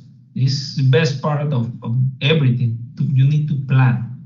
Most of the companies that we study outside and make a benchmark about the study that fail in these issues are the companies that doesn't plan, that they only set a commitment. We are planning in that stage. For this year, we are making all the analysis, all the studies that we launch in a few weeks. Also, we are making all the analysis about the footprint. That is really important, is understand what is your footprint. And we are calculating that maybe like 8 years ago, we are calculating our CO2 footprint. And that will be the future for the vessels. And in the pandemic, in the maritime transport, when you see that picture is, for example, all the maritime transport are continuing. We have the goods today because of the maritime transport. And that should be recognized everywhere. And that is the reason that we are seeing the topic for the World Maritime Days, the seafarers, because they are contributing to continue the logistic and all the transport of goods around the world. So for another sectors, the pandemic should be like a tip year. For the maritime transport, is like we continue everywhere. So the carbon footprint, continue the measurements, the implementation, the compliance. Thanks to God, that is something interesting that we implement all the digital transformation in our compliance methods for the sulfur content in 2020. So that helps us a lot when we implement that regulation. We receive all the information by the BUMPA, that is single window. So that was before the pandemic. So in that 3 months before. So at this stage, we are making the analysis, and this is a good compliance method. We are making more analysis, but I resume everything in planning. First, to understand the economics of the environment, you need to plan and analyze and make all the analysis before you think in some technologies, some fuels. You need to plan what you want and realize where you are.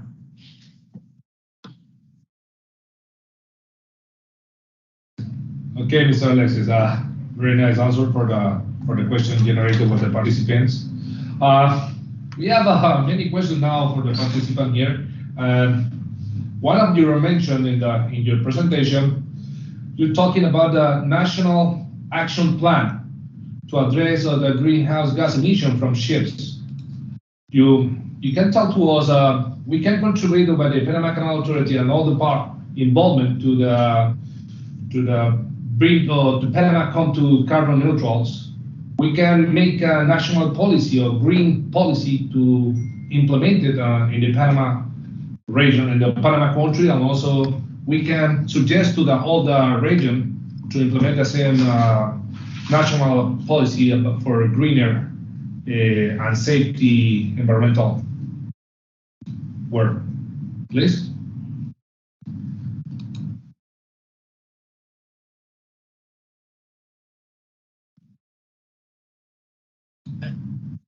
Could you repeat? I can listen.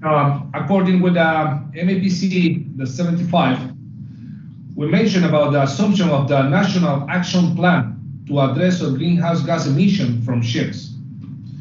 How we can contribute it? Panama adopted the national policy or national strategy to reduce the greenhouse emission and bring to Panama to neutral carbon. Well, this is two different. The commitment of the carbon neutral is from the Panama Canal. The environmental minister, they have a program that they call Reduce tu Huella, that is for 2050. So we have we make a commitment 20 years before the national commitment that is on the NDCs. And there is a difference from for example, for the National Action Plan. When you are talking about National Action Plans, as the resolution said from IMO that I presented, is important to understand that these all the commitments from the country. Country has all the responsibilities from port state, flag state, and coastal state that is under the UNCLOS Convention. So in that way, it's important to remark all the contributions. And I said, for example, my recommendation will be or should be identify 5 points. Quite important points that we are making that enhancement. For example, the first one, as I said, the human element, how we are, the academia are getting involved in that. And so we congrats what you are doing. And on all the other universities or programs that are enforcing and promoting this kind of issues.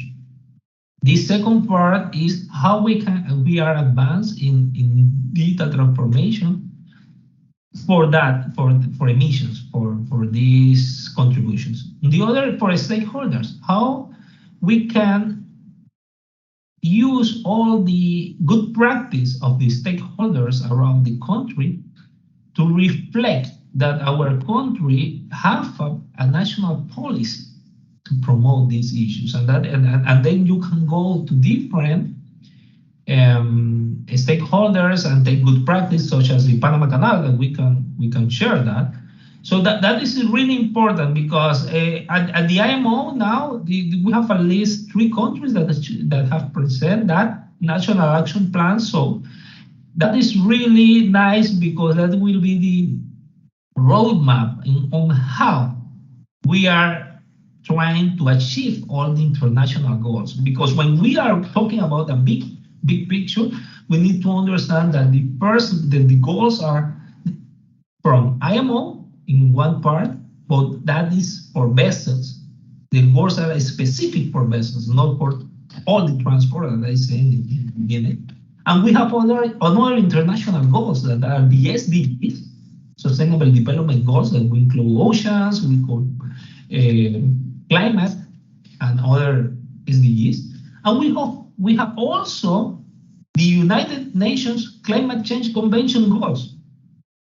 So in that way, when we mix all the goals together, I think that we will have a lot to show as a country. And that is something that we are working together with our authorities, with the Minister of Foreign Affairs, we're working that to reflect all the points and the good practices we are doing as a country. When you see my experience, I read all the days different newspapers, magazines, research documents from all around the world. We are doing a lot of things. Yesterday, when I was checking the report from the ENSA, I was, wow, in Panama, we are doing a lot of things that are reflected and we participate for that kind of organization. For example, the Environmental Chip Index. Panama participated in that. We recognize vessels giving environmental chip index and was in the report yesterday. We are planning for carbon neutral and we are planning for descarbonization, and that is on the report. We are making research and development and giving these reports about the meetings that we participate at the MEPC 76 as observer, and that is part of the report. So we are doing things. Now we need to reflect that. And when you are talking about environment, it's complicated because it's not, you don't have a book environmental economics or how to environmental marketing. You need to, day by day, implement this, explain to the people, but most important, take all on board. This is the only way that we can achieve these goals. Take all on board and talk in the same language and explain how we need to do it. Very good answer, Mr. Alexis. That was excellent, because that's meaning that we have to working together, all, involved to contribute at the reduce the greenhouse emission, not only from ships but only from transportation sectors, and we are including that. This is the way to contribute is involve everybody to make an action plan on national action plans. According with your experience, what are the best practice implemented in the Panama Canal to contribute in the decarbonization transition?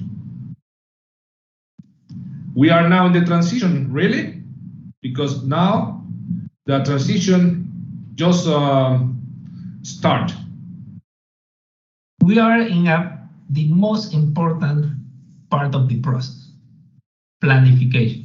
And that is something that would sometimes have been forgotten in other industries.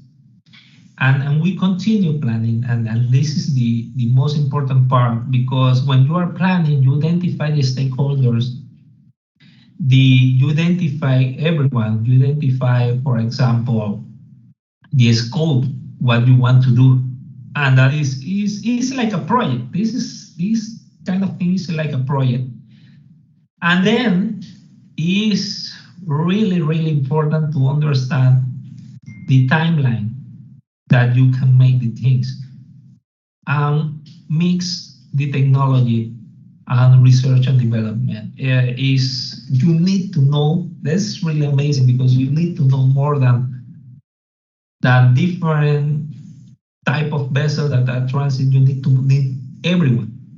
What types are transit, which vessel, which fuel, what fuel we use also, and what technologies could be used, depending on the technical, of the safety measures, and also the environmental measures. That is something that when we talk about descarbonizations and carbon neutral, that is something really important. And that happens in IMO. When you are taking a new regulation, you need to send also to Maritime Safety Committee, because they need to check that they don't comply with the SOLAS rules. And that is the same when you are trying to implement this kind of thing. Sometimes I get, sometimes people say, hey, you are like a green guy, like Hulk. And they say, no, you know, the next, and that is something I could say to the alumni in the universities, most of the more important carriers for the future will be sustainability and environmental related things.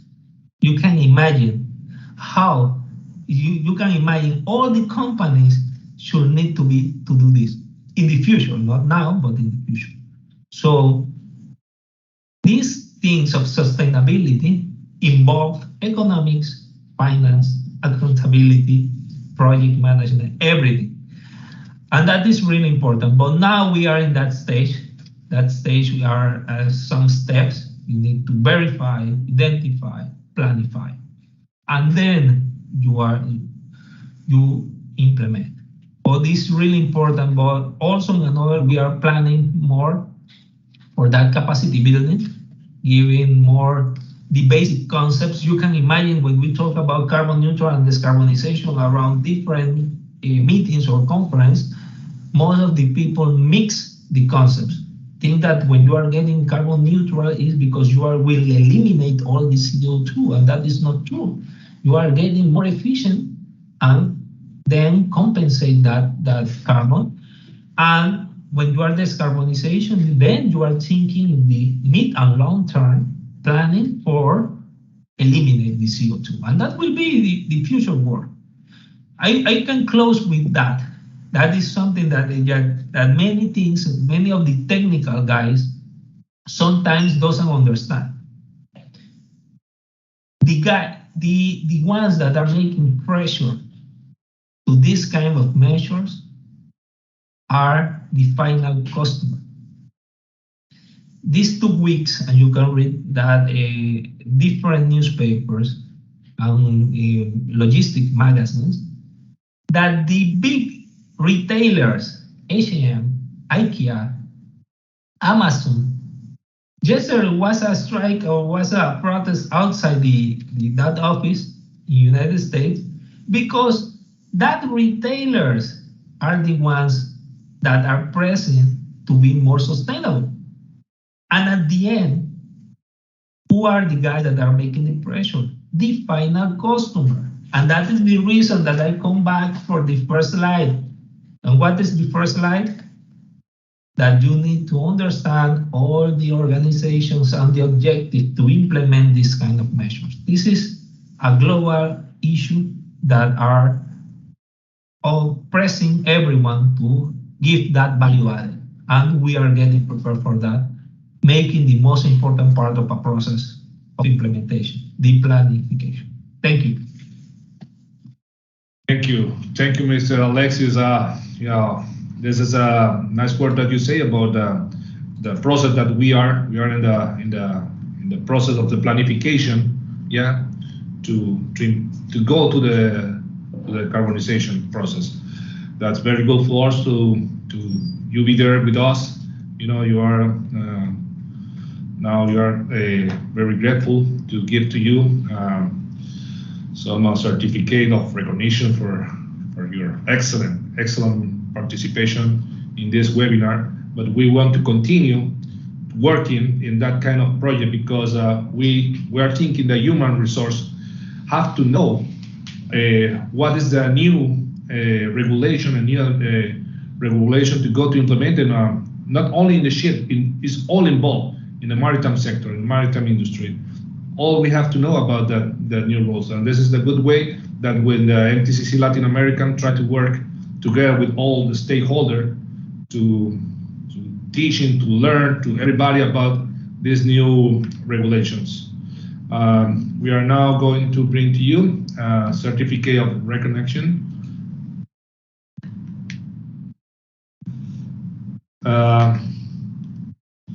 Thank you, Mr. Alexis. Now we present to you the certificate of recognition to Alexis as taking your participation for your remarkable as a speaker in this webinar.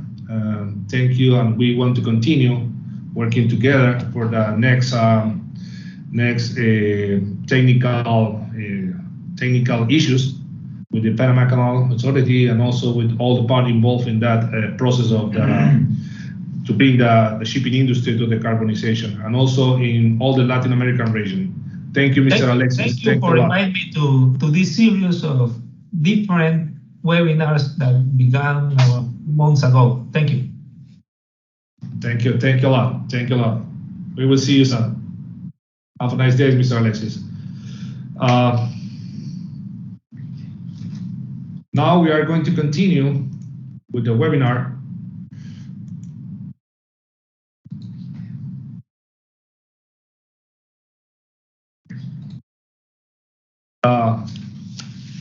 Of the next subject that also is very important to know about the next topic, because it's a topic are very important to everybody to understand what is the EEXI and how is the difference between EEDI and EEXI.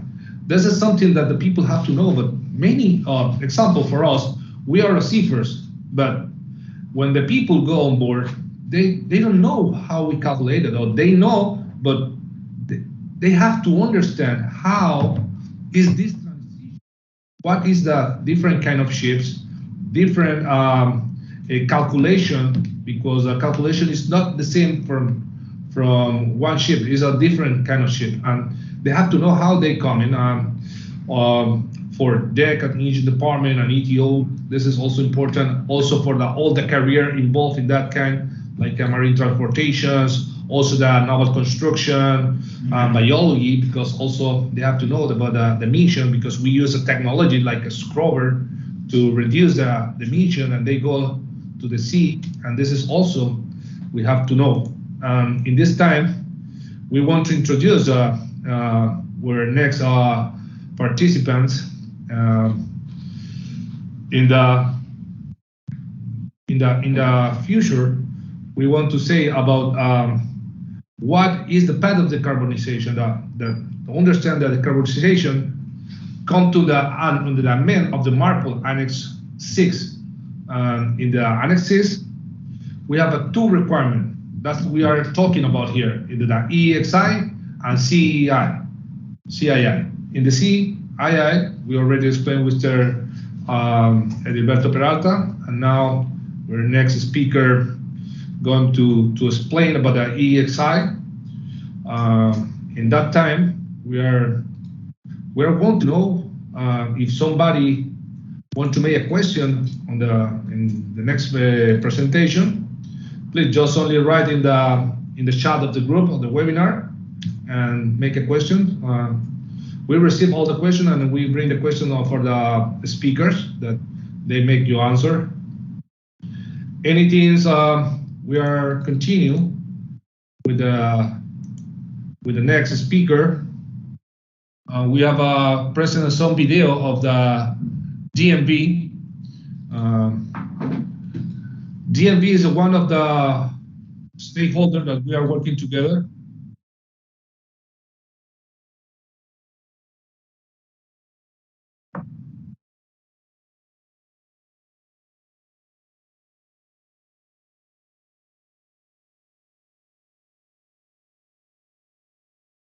Expert hubs work around the clock to solve cases without going on board.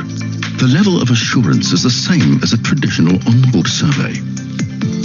Your benefits: class compliance with no or minimal disruption to operations, no travel time or costs, no waiting time, faster inspections with the same level of assurance as onboard surveys, global access to specialized experts 24/7. Documentation is available immediately after the survey. Crews can prepare for remote surveys in a few simple steps.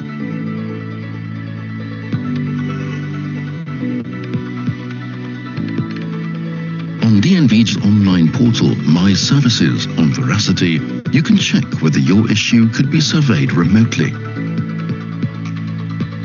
Remote surveys can be offered for occasional surveys that fall between periodical inspections, documentation-based surveys, testing and witnessing systems during normal operations, surveys not ordered together with annual surveys.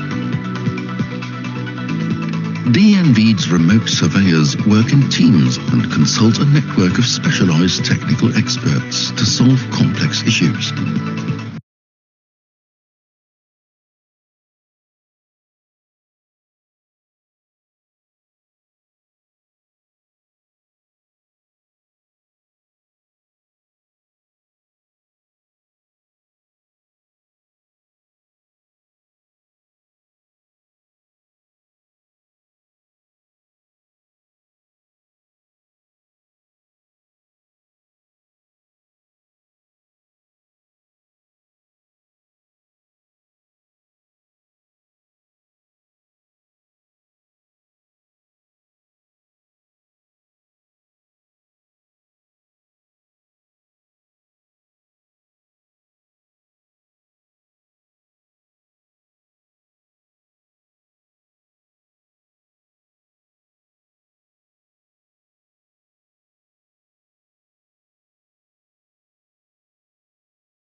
Hello, everybody. Now we want to share now the next speaker. This is the last speaker of the presentation of the webinar. The Captain Antonio Prestigiacomo. He is a business development manager and head of America Maritime Academy, Region America, driving a strategic business development initiative.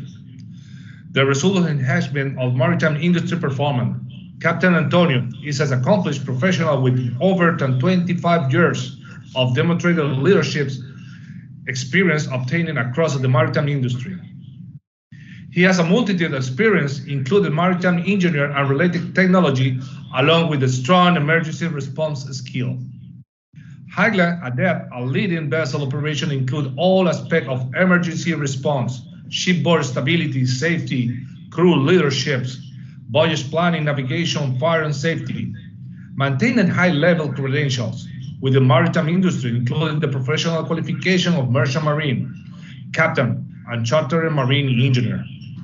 Offering subject matter experience with many years of involvement on leading consultant project, IMO, and industry ad hoc working group, and specialist initiatives to support the vessel operation and maritime business development. Now, we are going to present the topic of Mr. Antonio Prestigiacomo. This is one of the partners of this MTCC Latin America, with the topic that he's going to present, EEXI, energy efficiency existing ship index calculation.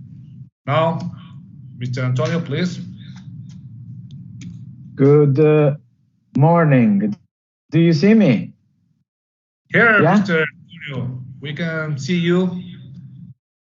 You can hear me as well? Good. Okay, perfect. Thank you. So thanks for inviting me, and the DMV. I really appreciate these partnerships with you, Captain Erwin, and the MTCC. I think is essential for our futures of our maritime world. So you want to share, please, the presentation? If you want, we can share your presentation. I just yes, please go ahead. Yes, please go ahead. Yeah. Yeah, within some minutes. Just coming.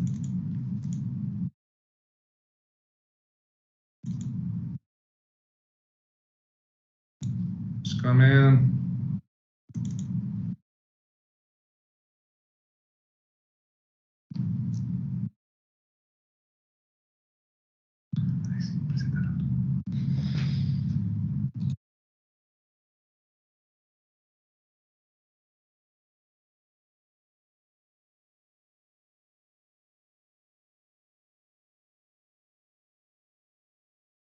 But in a while you are trying to share the presentation. So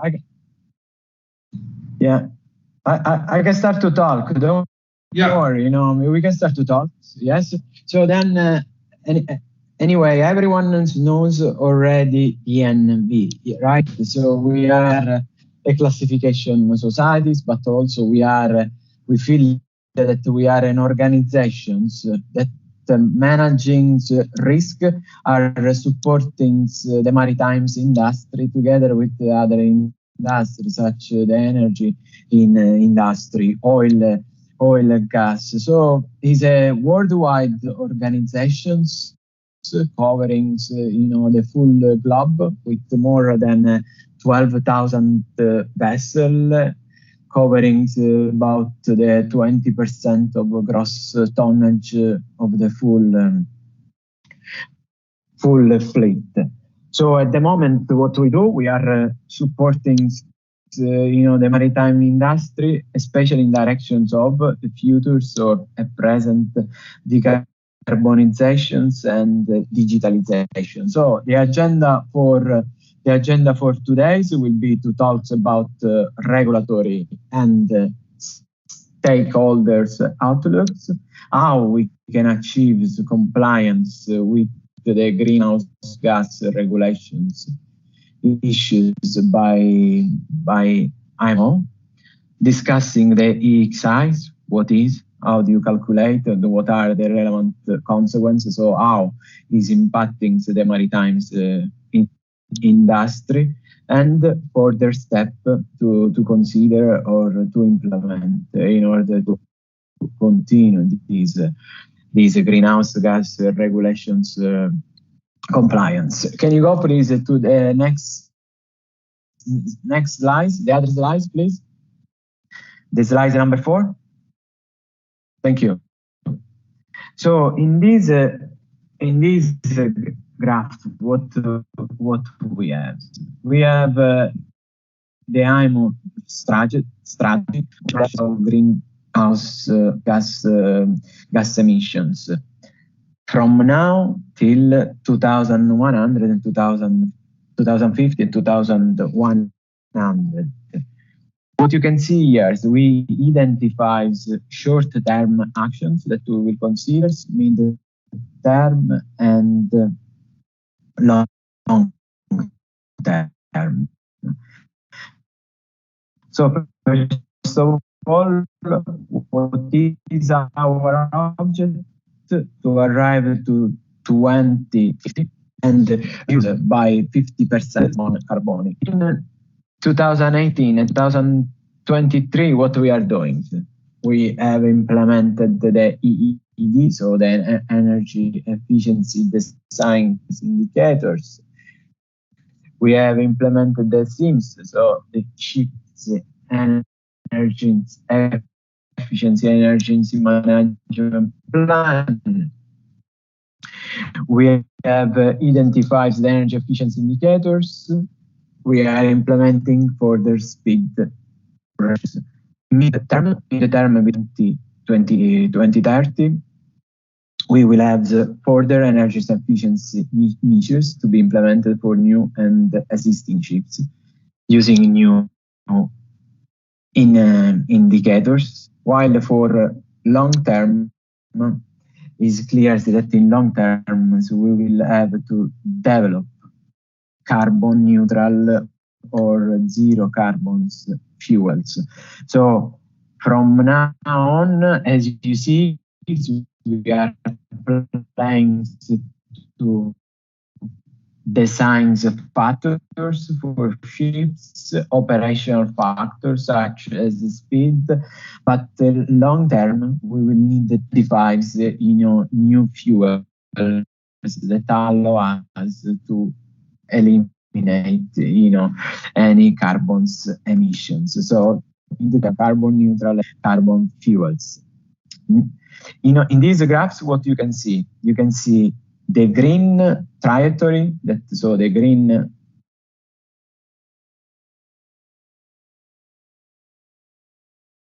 Erwin, sorry, do you still see me? Because I lost you a little bit. Yeah, we can see you and we can hear you. Yeah. Erwin? Yes, sir, we can hear you. So I continue. So then, okay, thank you to confirm. So then we have the green. Okay, so the green line is the emission pathways that I want according to our greenhouse strategy. How do we get there? Through these factors and that I have mentioned before. That means these will allow us to achieve the goal of IMO. If we remain as we are now, as you can see, the emissions will go up and up, so we will never stop. So then this is in blue between the two lines is the emission gap that we will need to earn through our actions and compliance with applicable requirements. Next slide, please.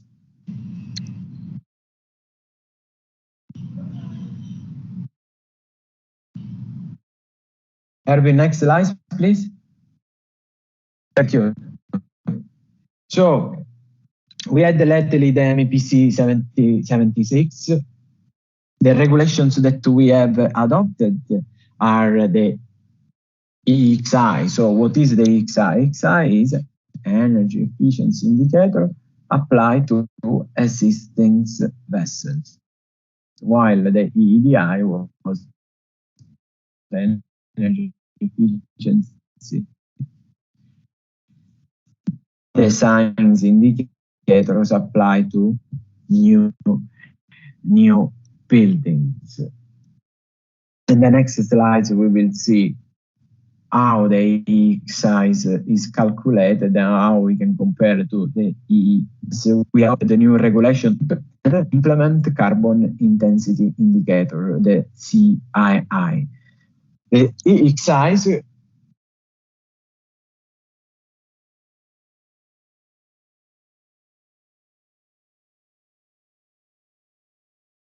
EEXI regulations will enter into force on November 1st, 2022, and they will be effective of January 1st, 2000.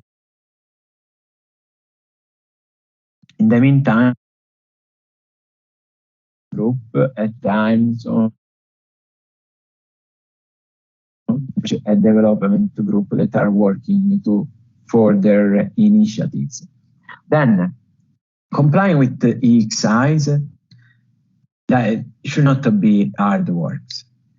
I believe in what we are seeing is that through the support to the maritime industry that organizations as the DMV is giving, we really will not be hard works, will not be a big challenge. Yes, there will be an impact to the maritime industry and how we do business now. But if we plan everything in times, starting from and obtain the right support from the right expert, implementing the right applicable energy efficiency technology, we will do it.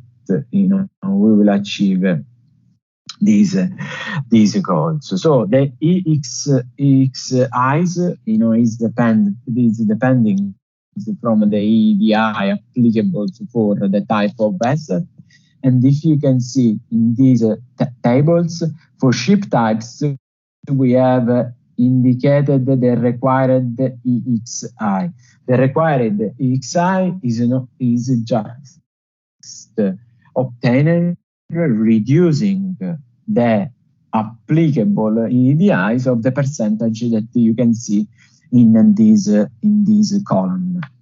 So if we look at vessels, right now that the vessels, how we achieve the required EEXIs, or through limitations of the engine powers, or changing the fuels and retrofitting the energy, or perhaps if we will not be able to do this with operations and the new technology, then we will need to replace the existing vessels with new vessels. So the new requirement with regard to EEXIs are not prescriptive, but are goal-based, because we can achieve the goal prescribed, reducing the engine power, changing the fuels, and as I said, retrofit the engine. We will have goals implementing whatever is more applicable to our type of business and types of ships. What do we need to do? We need to calculate the EEXI and prepare the technical file, submit these calculations and this technical file to the class of your vessels. Upon verifications and survey, then you will receive the new EEC, so International Energy Efficiency Certificate. Next slide, please.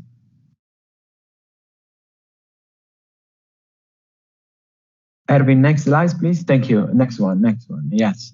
So then we have the EEXIs we understood that the EXI, because it's related to the EDI, so then is related to what? To the designs of the vessel. This picture, is telling you really in a easy way what we are trying to do. The EXI is related to the types of a vessel, design of the vessel, engine types of vessel, while the CII is an operational indicators. So whatever we will do, how we run engines, our fuel consumptions, and the speed will affect the CII. So one, the EXI is a design indicators. The other one is an operational indicators. Next slide, please.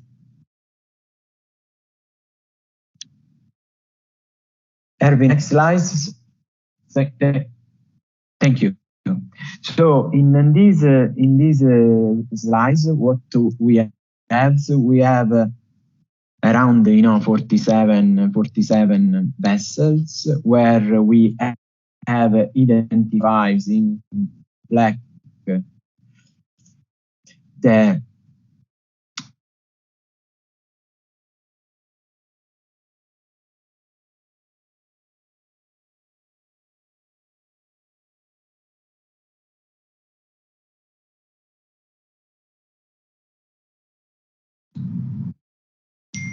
So here we will have all these 47 vessels. The black remarks are regarding the required EXI. As we know, there are vessels that have an available EDI. Some other vessels, they don't have their available EDI. So then calculations of the EXI should be based on the data that we will build or in the EU MRB. So as you can see, there will be several vessels that we will achieve the applicable, required size, other vessels that we will not. So then they will need to act accordingly. Next slide, please.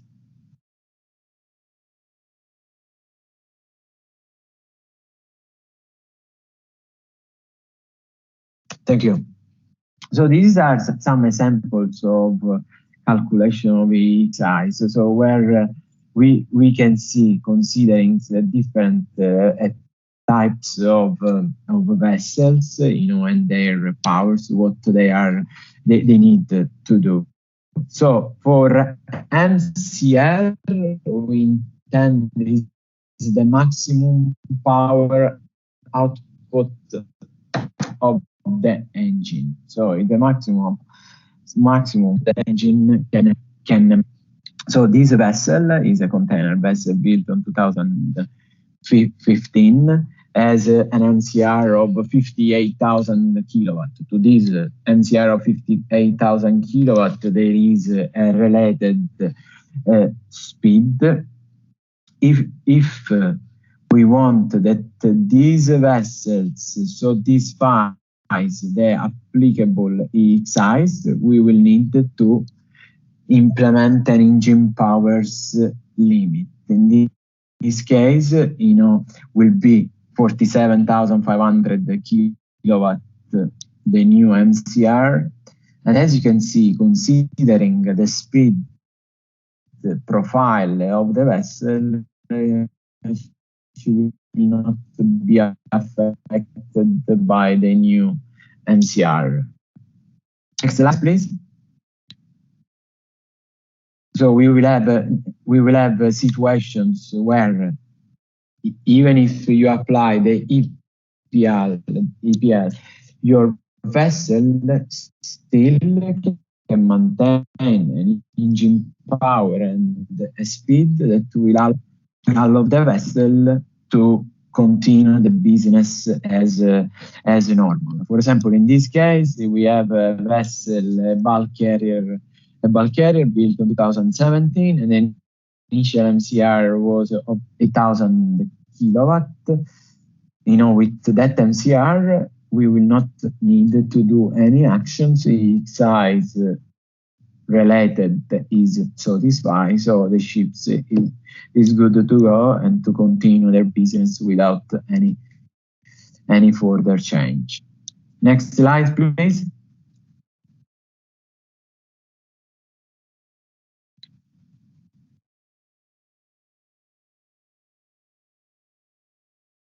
Thank you. In this case, we have an oil tankers, 109,000 deadweight. As you can see, years we will need in order to satisfy the applicable size, we will need to have an engine, to apply an engine power limit. To this engine power limit, we will have a new MCR that will be of 11,000 kilowatt. To this 11,000 kilowatt, we have a speed of about 13.8 knots. Therefore, the vessels will be affected by this new EPR. But in that case, we have to see how much the new speed will affect the trading route of the vessels. Yes, it's affected, but if the operational schedules around their trading route that we are performing, vessel will comply with the size, will support the decarbonization goal, and will continue to do business. So what is important is to try to find a compromise with all these aspects. We will save the want to support business well. Absolutely. Yeah. Next slide, please.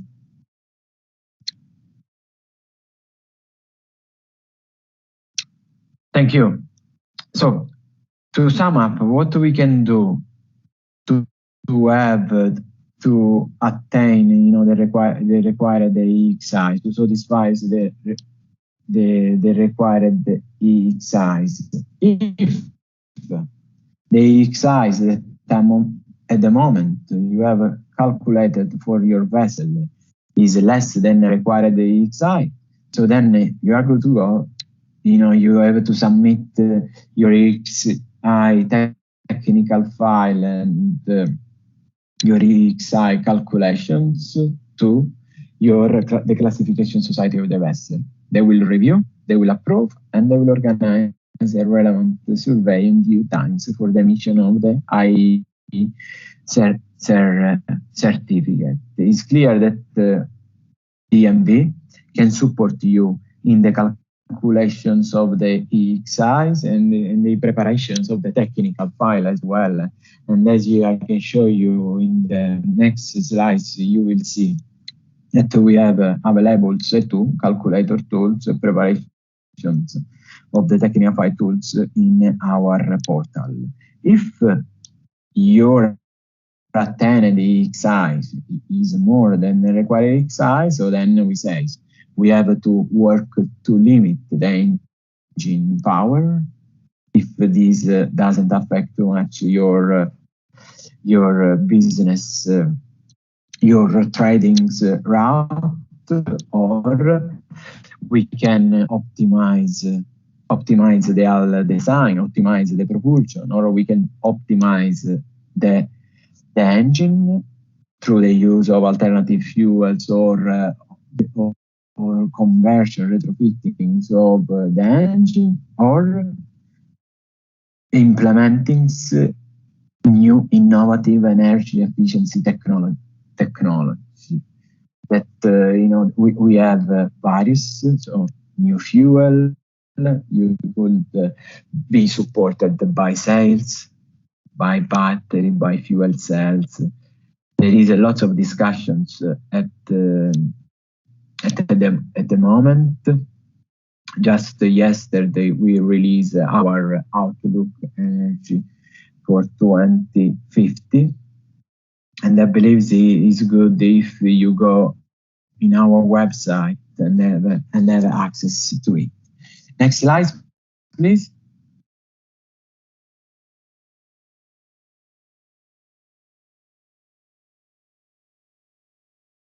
Thank you.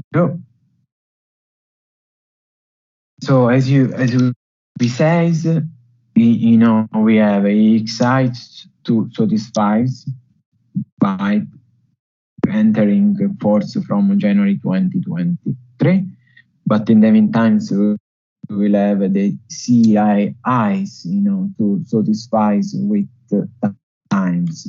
How this compliance, could be achieved, we say already, through limitations of the engine powers or through the optimizations, propellers, or the engine. For sure, at the beginning, everyone is going to look to the EPL, but I believe not all the vessels they will achieve the EEXI goals or the CII goal through an EPL, only EPL. Please, the next slide.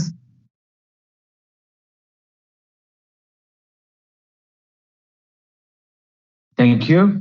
This is a sort of regulatory times lines. We started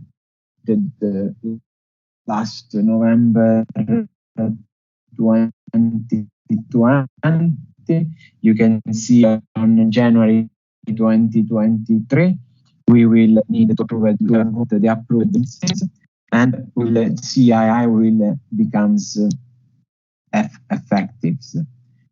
After January 1st, 2023, we will need to have the size verified by the first IFPP survey certifications. And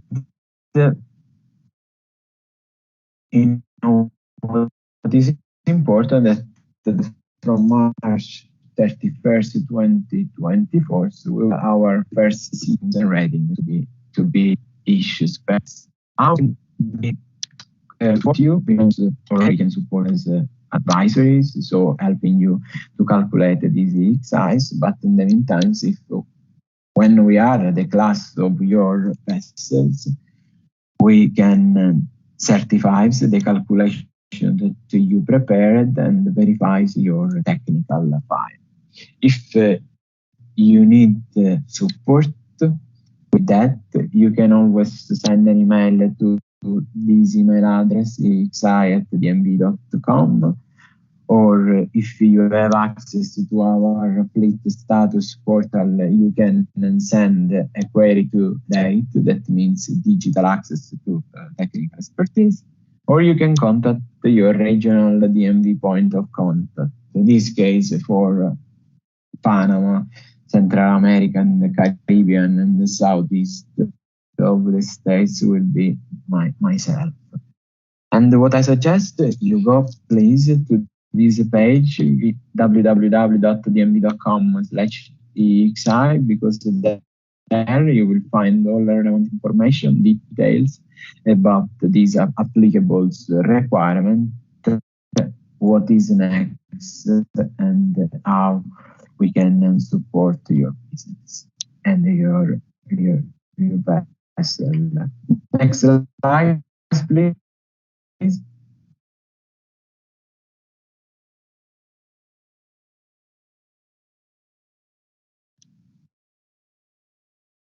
Thank you. Next one, yeah. So then, as I say, we need to start preparing now, any path towards decarbonization. So we need to start now to implement now any actions that will allow us to achieve the decarbonization goals. While are important for the maritime industry, are important for the world and the protections of our child. So our commitment to do that is essential and is essential. So there is more discussions at IMO, and not only IMO, in the States, in South America, within European organizations, discussions regarding what to do in order to achieve this decarbonization goal. But in the meantime, how we should support the maritime industry to have this goal satisfied, and in the meantime, in the most optimized, let's say, ways, in order that any impact, to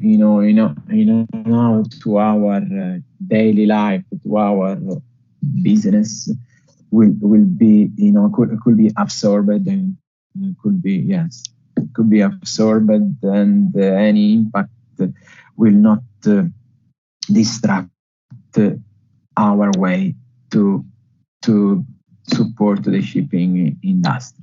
Next slide, please.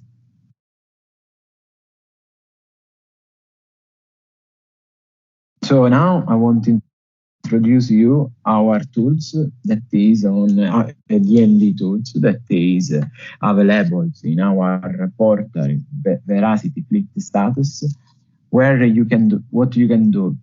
So first of all, this tool is available for all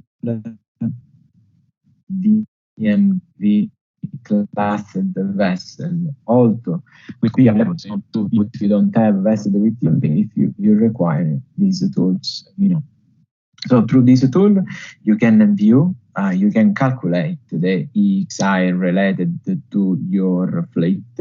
You can see what is required and what you are attaining. You can have the interfacings with the EPL, relevant EPL, so you can see, okay, this is what is required, this is what achieves. What if I have these reductions of energy powers? What I will be, achieved, what I will be satisfying. Then in the tools, you will give you this view. In the meantime, the tools, we will help you to build the EEXI technical files.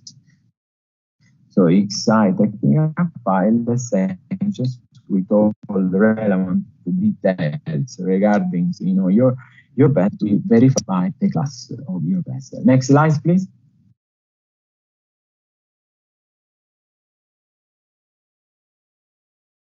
This is the landing. This is the landing page. Again, it's the landing page that you can see once you have our access to EEXI. So there you will see, you can see that you have a general information about EEXI.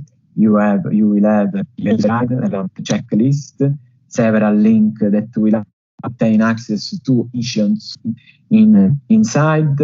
On the end page also, what are the vessels of your fleet that are required to have EEXI. Next slide, please.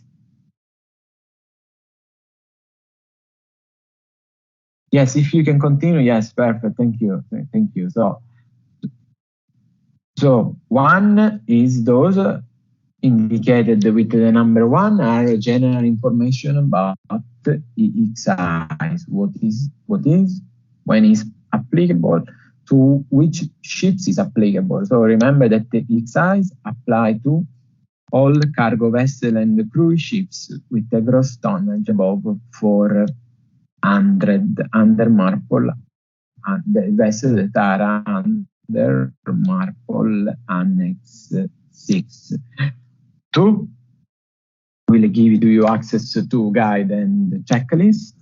3 links with more information about EEXI, all the information that we need to know, to understand how we need to achieve the new requirement. Here in the column indicated by the number 5, you will see all the vessels clustered with DMV within your fleet, if is the case. And on 6, you can see required size, attended size, the difference, and what to do and how to calculate. So here really is a great tool. Is a complementary for vessel classed with DMV that will allow you to achieve in an easy ways, the new requirement. So as I said at the beginning, we want that EXI satisfaction, CI satisfaction is not an hard work, doesn't become hard work, but a simple of operations that could be achieved through our support. Next slide, please. Thank you. It's clear that who is interested to the decarbonization factor, to all these factors, to the emissions, is not only the regulators. So it's not only IMO or the European community, but also bank and charters, bank that are going to support a green way to do business, to do maritime business. So that's why we have the Poseidon principles, but in fact as well the sea cargo charter programs. So as you see, it's in the maritime industries between regulator, charters, and banks are all in the same mood towards the decarbonization, towards the achievement of the IMO strategy. I really appreciate your attentions, and I apologize if the connections was not that great, but I will invite you to send me any particular query regarding the size, CI, or any innovative energy efficiency technology that you have in mind or you are interested. Just send me an email to this address or call me anytime, and then I will be glad to support you accordingly. Beginning of October, we will do a webinars that we call Sailings with Zero Emissions. These webinars will be related especially to the yacht segment, but I think it's of interest of everyone how hybridizations, so electric powers, and how wind sail can support a propulsion of a vessel. Thank you, Erwin. Oh, thank you, Mr. Captain Antonio, for your presentation. We have now some question for the audience. The participant, one of the participants, want to ask you about between alternative fuel and energy efficiency technology, which one is the best solution to improve the vessel energy efficiency? You can answer the question. So, yes, absolutely. So I believe that there is the answer is that every ships for every trading route, then we will need really to identify what is most appropriate. If using alternative fuel, because in the use of alternative fuel, then you need to consider also a retrofit of the engines or modification to the engine.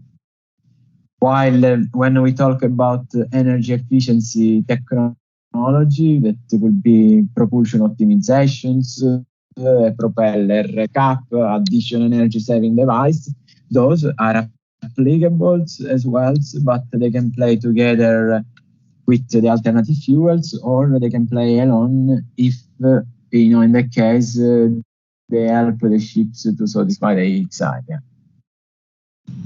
Okie dokie. Thank you, Dear Antonio, for your participation and your continuous collaboration with the International Maritime University and the MTCC Latin America. Now we're going to give to you for every time support us and contribution of the speaker in that webinar. We give the certification of to recognition to Mr. Antonio Prestilla Como. Thank you a lot, there, Antonio.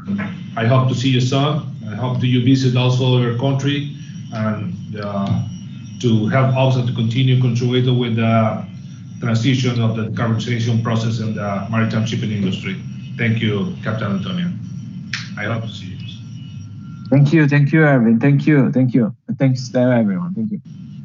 Thanks a lot.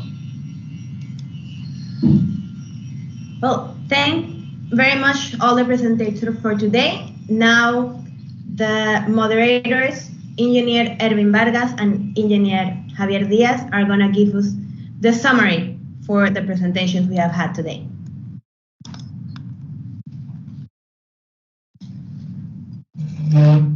Okay, thank you, Adriana, for your introduction, and also thanks to our last speaker, Captain Antonio, always supporting the MTCC.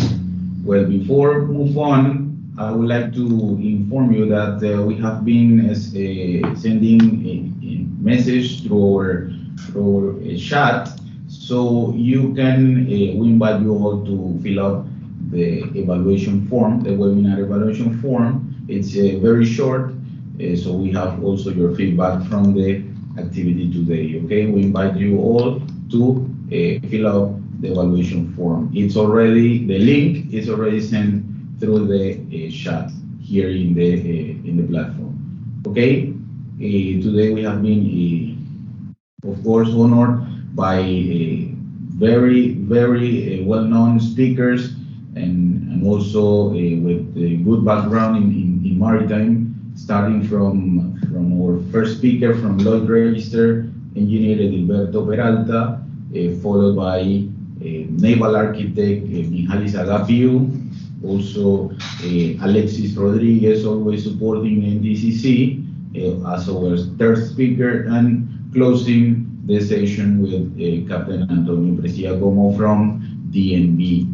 It has been, I think, for all of us, has been a good opportunity to learn about the new regulations, the implementation, the process of transition towards the decarbonization in shipping. I think we have been all informed about the new mechanisms, the new strategies that has been implemented to monitor and assess the ship's fuel consumption and subsequent CO2 emissions against transport work over a period of time, with an aim to improve the energy efficiency of a ship and subsequently reduce its environmental footprint. I think we would like also to thank all our attendees, participants, not only from the Latin America region, have been from all over the world, from Bangladesh, India, from Germany,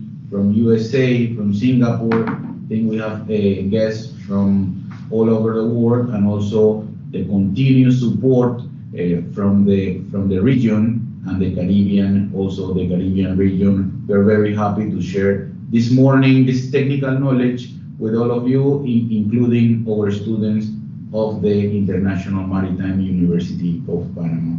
It has been, I think, a good journey this morning, and I will give the word now to Engineer Erwin Vargas for the closing summary of the event. Thank you very much.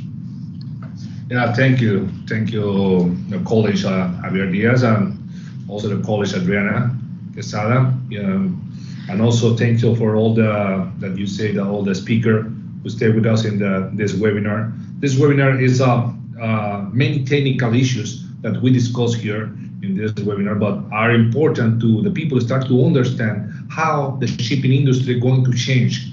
Not now, is already going to change before, but now start in the process of planning, and how we measure that process is to learn how the shipping industry is changing.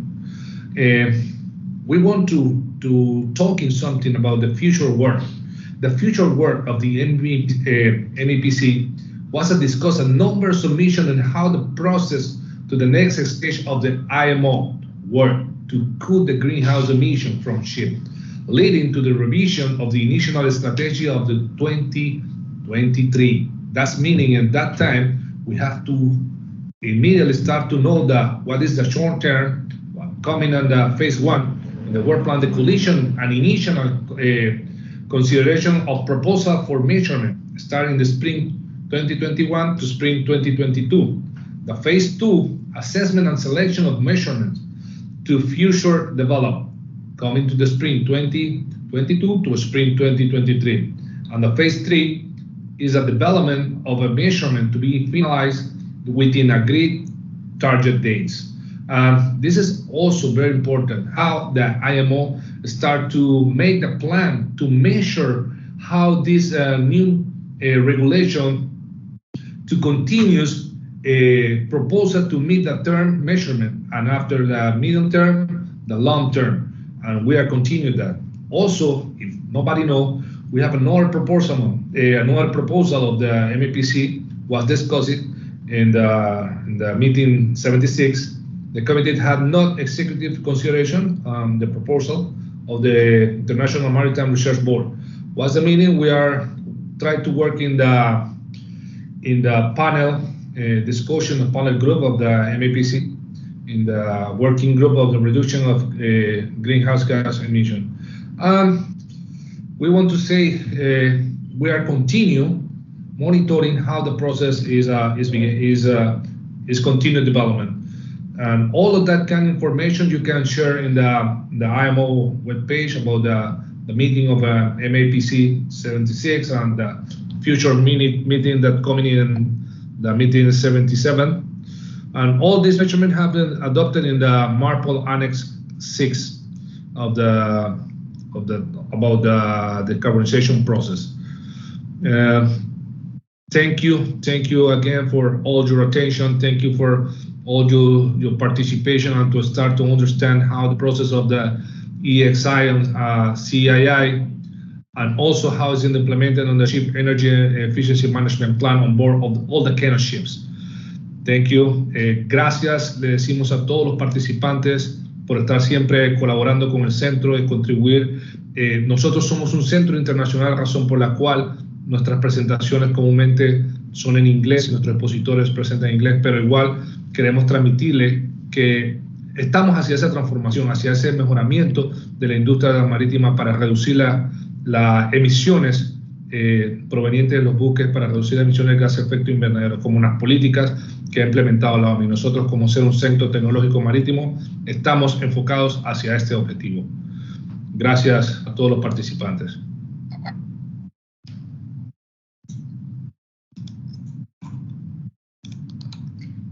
The closing words for the webinar will be delivered by the President of the International Maritime University of Panama, Víctor Luna Barahona. Las palabras del cierre del webinar van a ser dadas por el rector de la Universidad Marítima Internacional de Panamá, Víctor Luna Barahona. Muchas gracias, Adriana, y muchas gracias a todos. Disculpen que me adelanté un poquito porque no esperé la versión en español de la introducción. Bueno, muy buenas tardes, bendiciones para todos, y de verdad que para mí es un honor, recibo con mucha gratitud dar las palabras de cierre del webinar. Y por supuesto aprovecho la ocasión para enviar mi más profundo agradecimiento a todos los que participaron en este extraordinario webinar que ha abierto la puerta a un debate de extrema importancia para toda la industria marítima. Por supuesto que con el permiso también me gustaría dar las gracias a todos los panelistas, Antonio, Edilberto, Alexis, Michaelis. Muchas gracias. Al igual, dar las gracias a todo el personal de MTCC Latin America, Adriana, que se está sumando el día de hoy. Muchas gracias. Por supuesto, a todo el personal de Tecnología y Logístico de la Universidad Marítima, a todo el personal. Muchas gracias. Sin lugar a dudas que el mundo está atravesando por cambios radicales y el principal de ellos, y quizás sea el más difícil de cambiar, es la forma de pensar de cada uno de nosotros, de cada uno de los individuos. ¿Nuestros recursos son ilimitados? Por supuesto que no. Administrar nuestras vidas bajo esta creencia ha sido el más grande e histórico error de nuestra sociedad. La contaminación del agua, producto de la concentración de dióxido de carbono en el aire, los devastadores fenómenos meteorológicos, la muerte, migración y extinción de diferentes especies de animales terrestres y marinos, la alteración del ciclo del agua, el aumento del nivel del mar y de la temperatura global a causa del deshielo, el agotamiento de recursos naturales necesarios para la vida, parecieran ser parte del guión de una película del fin del mundo. Pero no lo son. Son hechos que se constituyen en parte de nuestra realidad. Nuestros abusos están afectando a procesos naturales de vital importancia. En el caso de los ecosistemas, los humedales, por ejemplo, están en riesgo de desaparecer. Otro punto importante es la disminución de las precipitaciones, que está creando un caldo de cultivo ideal para los incendios y un tema de mucha polémica, el crecimiento acelerado de nuestra población mundial. Son estos hechos que gritan a voz de cuello para que le escuchemos y tomemos decisiones que contribuyan a encontrar soluciones inmediatas a mediano y largo plazo. Como industria, estamos en la obligación real de modificar la actividad humana de nuestra gente. Irremediablemente, somos parte del problema. Nuestra actividad está alterando la composición de la atmósfera del mundo. Este día se ha explicado con amplia claridad los resultados técnicos aprobados en el Comité de Protección del Medio Marino de la UMIP. A través de las diferentes disertaciones por parte de nuestros expertos, hemos logrado dar respuestas a muchas interrogantes. Cada cual podrá interpretar las disertaciones de la manera más objetiva que les sea posible, pero la realidad es una. Como industria, estamos llamados a ser más eficaces, eficientes y sostenibles, con aquello que la OMI califica como un enfoque combinado, técnico y operativo, para reducir la intensidad del carbono. Las medidas buscan llevar a la industria del transporte marítimo hacia el camino correcto de la descarbonización, un camino largo y pedregoso.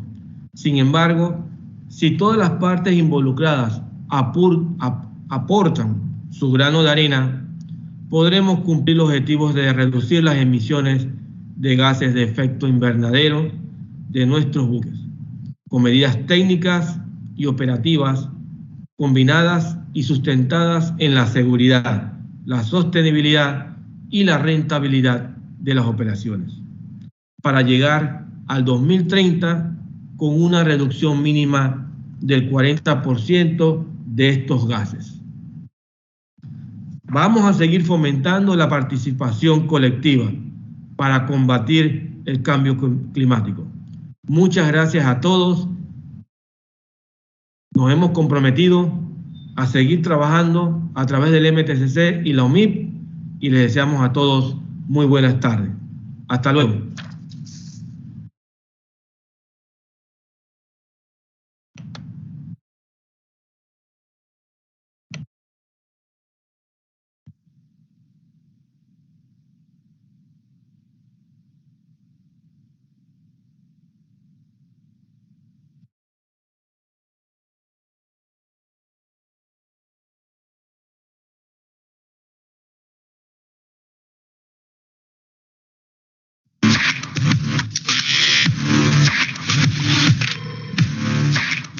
Desde el MTCC Latin America y la Universidad Marítima Internacional de Panamá estaremos presentando el webinar MEPC 76 y sus resultados técnicos hacia un transporte marítimo descarbonizado. El evento se realizará el próximo 2 de septiembre en horario de 9 de la mañana a 12 de mediodía. Esperamos poder contar con la participación de todos ustedes.